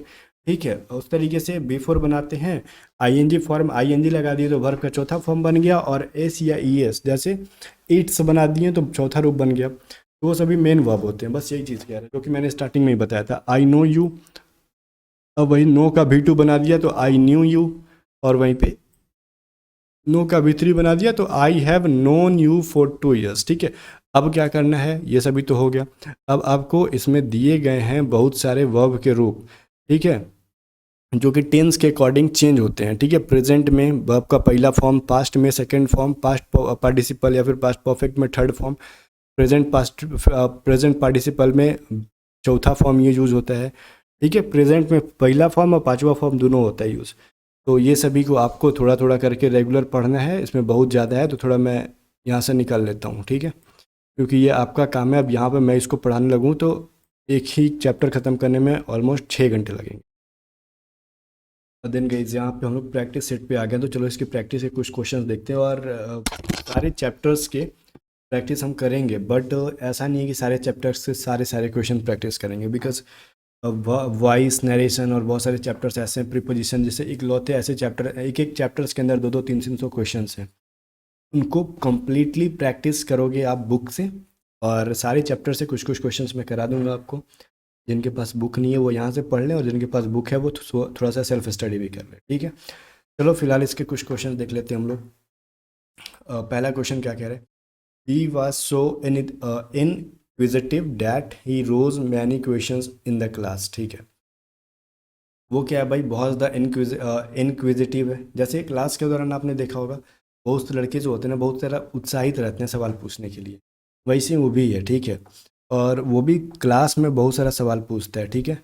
बहुत ज़्यादा सवाल पूछने के अर्थ में तो रोज़ आ गया ना। अब वो अगर आप वर्ब के सारे फॉर्म पढ़े होते तो आपको समझ में आता कि किसी भी मुद्दा को ऊपर उठाना, ठीक है। तो ऊपर उठाने के अर्थ में, ठीक है, तो जैसे मुद्दा उठाना या फिर सवाल पूछने के अर्थ में जो है ना, वहाँ पे राइज एक वर्ड होता है। राइज का मतलब होता है उठाना, ठीक है। और कोई होता है राइज का मतलब जैसे हो गया जैसे कोई चीज़ का उदय होना के अर्थ में, ठीक है। और सवाल पूछने के अर्थ में क्या होता है गाइज, उसका जो V3 बनता है, V2 बनता है, वो रेज्ड बनता है, ठीक है। और ये जो रोज है ये राइज का V2 ही है, लेकिन वो किसी चीज़ को उठाने के अर्थ में, ठीक है। तो वो जो चीज़ बनता है तो उसका क्या बनता है, रेज्ड बनता है। ये चीज़ आपने पढ़ा होगा, कहाँ पढ़ा हो, कहीं और नहीं, इसी के PDF में ही पढ़ा होगा, या फिर बुक में पढ़ा होगा, या फिर प्ले स्टोर पे इसका एप्लीकेशन है वहाँ पे पढ़ा होगा, ठीक है। हर जगह मिल जाएगा आपको। तो रेज्ड होगा, राइज का क्या होगा, परफेक्ट V2 बनेगा जो रेज्ड बनेगा। बहुत ज़्यादा सवाल पूछने के अर्थ में बोलते हैं ना, रेज्ड इशू, किसी मुद्दे को उठाने के अर्थ में रेज्ड होता है। चलो अब वहीं पे जैसे बिल्डिंग को बड़ा करना हो, ठीक है, बिल्डिंग को ईंट से ईंट सटा के उठाना हो, उस कंडीशन में रोज़ का यूज़ कर लोगे आप लोग। वहीं पे सेकंड नंबर क्वेश्चन क्या कह रहे हैं, he was born of poor family, poor parents, ठीक है, but brought up in an effluent family. उसका जन्म जो हुआ था वो गरीब परिवार में। तो गाइस गरीब परिवार में जन्म लेना, तो इसमें आपने बियर का जो है ना V2 V3 पढ़ा होगा। बियर मतलब क्या होता है, जन्म लेना। हम्म, तो उसका क्या होता है V3, बॉर्न होता है जन्म लेने के अर्थ में। और एक बियर का मतलब भी होता है सहन करना भी, यही स्पेलिंग है दोनों का। बियर मतलब सहन करना भी होता है, ठीक है। तो इसका V3 जो बनता है वो क्या बनता है, ये बनता है बॉर्न, ठीक है। तो दोनों के V3 में काफ़ी अंतर है, तो यही चीज़ है। तो यहाँ पे जन्म लेने के अर्थ में ये ई वाला नहीं होगा, सिर्फ BORN हो जाएगा, ठीक है। तो इसी में यहाँ पे गलती था। फिलहाल इन सब कचड़ों को साफ कर देते हैं ताकि हम लोग अगले सवाल की तरफ सुकून के साथ बढ़ सकें, ठीक है।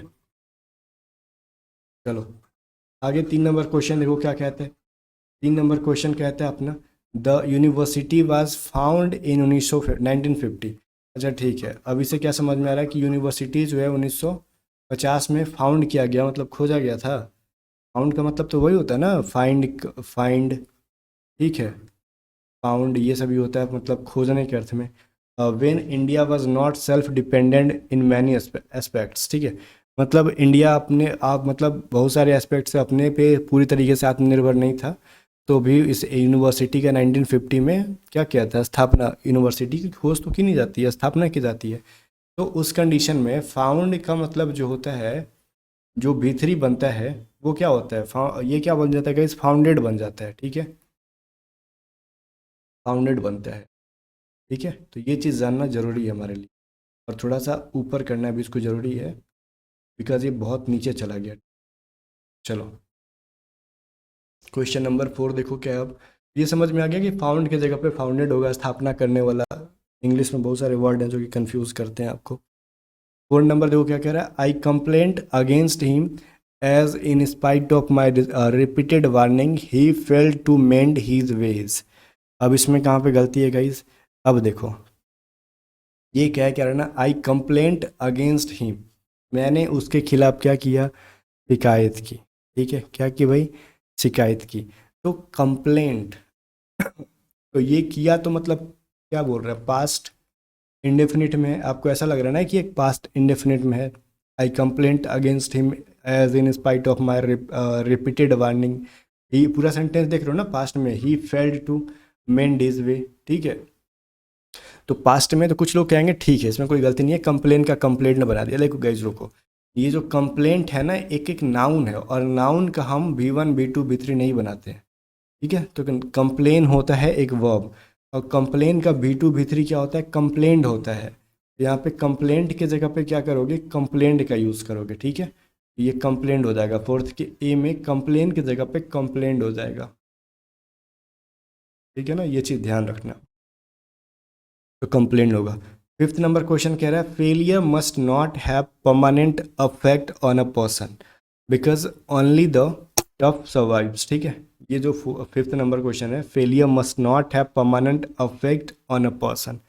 अब इसके अंदर कहाँ पे प्रॉब्लम है, देखो परमानेंट अफेक्ट। अब यहाँ पे कुछ लोग कहेंगे ना अफेक्ट, ठीक है। तो अफेक्ट एक तरीके का क्या है, वर्ब है, उसके जगह पे इफेक्ट का प्रयोग होगा नाउन का, ठीक है। तो ये चीज़ आप लोग जान लेना। अब ऐसा क्यों है गाइज, अफेक्ट का मतलब एक वर्ब है, जिससे कि पता चल रहा है, जिससे कि हम अफेक्ट को अलग अलग वर्ब के फॉर्म में यूज़ कर सकते हैं। और वर्ब यहाँ पे परमानेंट नहीं होता है, नाउन ही परमानेंट होता है। किसी भी चीज़ को रखना है तो कोई नाउन होगा जिसको परमानेंट रख सकते हैं, किसी वर्ब को परमानेंट तो रखते नहीं है। तो इससे हमको समझ में आ रहा है कि किसी इंसान के ऊपर कोई चीज़ परमानेंट होता है तो वो नाउन होता है, ना कि वर्ब होता है, तो इफेक्ट का यूज़ हो जाएगा। सिक्स नंबर क्वेश्चन देखो, कह रहा है I keep my cool and never lose my temper. मतलब मैं अपने आप को ठंडा रखता हूँ, ठंडा रहने का मतलब गुस्सा नहीं करता हूँ, and never lose my temper मतलब समझ रहे हो वही चीज़, इवन व्हेन प्रोवोक्ड, ठीक है, अगर कोई उकसाता है उस कंडीशन में भी, ठीक है। तो यहाँ पे कह रहा है नेवर लूज माई टेम्पर। अच्छा, लूज का मतलब क्या होता है ये बताओ। लूज का मतलब होता है ढीला कर देना, और यहाँ पे गुस्से को खोने के लिए होता है लॉस माई टेम्पर, ठीक है। ये लूज की जगह पे लॉस होगा, लॉस माई टेम्पर होता है ना कि लूज माई टेम्पर, ठीक है। चलो ये तो समझ में आपको आ रहा होगा। आगे देखो सेवेंथ में कह रहा है he lied on the grass for hours enjoyed the cool breeze, ठीक है। अब यहाँ पे लाई मतलब क्या होता है, लाइड ऑन द ग्रास मतलब घास पे लेटने के बारे में बात कर रहे हैं। तो लाई स्पेलिंग होता है LIE, लाई। तो लाई मतलब लेटना, ठीक है। और जिसका V2 क्या होता है गाइज, वो होता है ले, ठीक है, ले। और एक होता है लाई, जिसका मतलब होता है झूठ बोलना, और इसका V2 क्या होता है गाइज, लाइड, LI, यहाँ पे हो गया LIED, लाइड, जो कि इसके अंदर दे रखा है, ठीक है। ही लाइड ऑन द घास, अब इसका मतलब हो गया ना कि वो घास पे झूठ उसने घास पे झूठ बोला। तो घास पे कौन झूठ बोलता है, तो गलत है। तो यहाँ पे क्या होगा, ही ले ऑन द ग्रास, वो घास पे लेटा फॉर आवर्स, ठीक है, घंटों। तो चलो 8 नंबर क्वेश्चन कह रहा है during the rainy season many rivers overflow their banks. अच्छा रुको, इसको करने से पहले ना कुछ हम लोग यहाँ से सफाई कर लेते हैं, ताकि अपने को लिखने का जगह मिल जाए, ठीक है ना। अदरवाइज हमको लिखने का जगह भी नहीं मिलेगा तो हम लिखेंगे कहाँ। तो इतना से आई होप कि अपना काम चल जाएगा, इसमें कोई दिक्कत नहीं है। चलो ठीक है, अब देखो क्या कह रहे हैं। ड्यूरिंग द रेनी सीजन, ठीक है, many rivers overflow their banks and caused great difficulty. अब देखो जब बारिश का सीज़न आता है तो बहुत सारी नदियों में पानी जो होता है ना ओवर हो जाता है, मतलब एक जो लिमिट होता है कितना ही पानी रहता है उस लिमिट को भी क्रॉस कर जाता है। तो ओवर क्या कह रहा है, ओवरफ्लू, ठीक है। ओवरफ्लू का मतलब क्या हो गया भाई, आप लोगों को दिमाग में आ रहा होगा कि ओवरफ्लो हो जाना मतलब ज़रूरत से ज़्यादा मतलब पानी बढ़ जाना। तो ओवरफ्लू नहीं होता है, वो ओवरफ्लोड होता है। उसका V2 जो बनता है ओवरफ्लू ना बन के क्या बनता है, ओवरफ्लोड बनता है, ठीक है। ये चीज़ याद रखना। यहाँ पे वर्ब के फॉर्म से भी रिलेटेड आपसे पूछ सकता है, इसमें कोई दिक्कत नहीं है, ठीक है ना। अभी देखो क्वेश्चन नंबर 9 कह रहा है ही ले हिज लगेज। अब फिर से आ गया ही ले हिज लगेज, ठीक है। चलो aside my lay down to rest for a while. देखो अभी ले से रिलेटेड ना लाई, ये वाला दो तीन चीज़ें आपने पढ़ा होगा, ठीक है। लाई मतलब लेटना, ठीक है। अभी देखो लाई का मतलब होता है लेटना, एक लाई का मतलब होता है झूठ बोलना, ठीक है। अब लेटने के अर्थ में V2 यूज़ करते हैं ले, और झूठ बोलने के यूज़ में क्या करते हैं हम लोग, लाइड। और एक वर्ड होता है V1 ही होता है ले, जिसका मतलब होता है किसी चीज़ को हॉरिजॉन्टल रखना, मतलब ऊर्ध्वाधर रखना। तो इस कंडीशन में तो ले अपने आप में V1 हो गया। तो इसका V2 बनाना हुआ तो क्या बनेगा गाइज, इसका V2 बनता है लेड, LAID, लेड, ठीक है। अब देखो अगर कोई लगेज को रख रहा है वो असाइड, कह रहा है he lay his luggage aside and lay down to rest for a while, ठीक है। तो उस कंडीशन में यहाँ पे लगेज को रख रहा है तो हॉरिजेंटल रखेगा तो उसका V2 क्या बनेगा, लेड बनेगा। और यहाँ पे कह रहा है ना कि एंड ले डाउन मतलब वो खुद सो गया, तो उस कंडीशन में ठीक है लेट गया तो लाई का V2 बन गया ले। इससे समझ में आ रहा है कि वो इंसान खुद सो रहा है तो इंसान तो ऐसे सोएगा ना, हाँ। और किसी चीज़ को अगर ज़मीन पे हम रखते हैं तो वो ऐसे रखते हैं, उसके लिए हम लोग लेड का यूज़ करेंगे V2। ये बुक में आप जब आप आगे पढ़ोगे ना भाव जो का फॉर्म जो है कंफ्यूज पेयर जो पढ़ोगे उसमें आपको मिल जाएगा, टेंशन ना लो, अपने से मैं कुछ नहीं पढ़ा रहा हूँ। ठीक है, एक और क्वेश्चन कर लेते हैं इसका, फिर हम लोग अगले चैप्टर की तरफ बढ़ेंगे, बिकॉज ये बहुत ज़्यादा क्वेश्चन है इसके अंदर, 10-10 क्वेश्चन भी करा दूँ सफिशियंट है। आगे देखो, फिर कह रहा है क्या यहाँ पे, when calamity fail the village they faced it bravely, ठीक है। जब कैलामिटी जो है मतलब समझ रहे संकट जो है गांव में आता है तो दे फेस्ड ब्रेवली, उसको वो मतलब साहस से क्या करते हैं, उसका सामना करते हैं। या फिर ये सॉरी सॉरी सॉरी, यहाँ पे ठीक है वो सामना करते हैं, फेस्ड का मतलब तो ठीक ही है ना, मैं सेकंड पे आ गया था।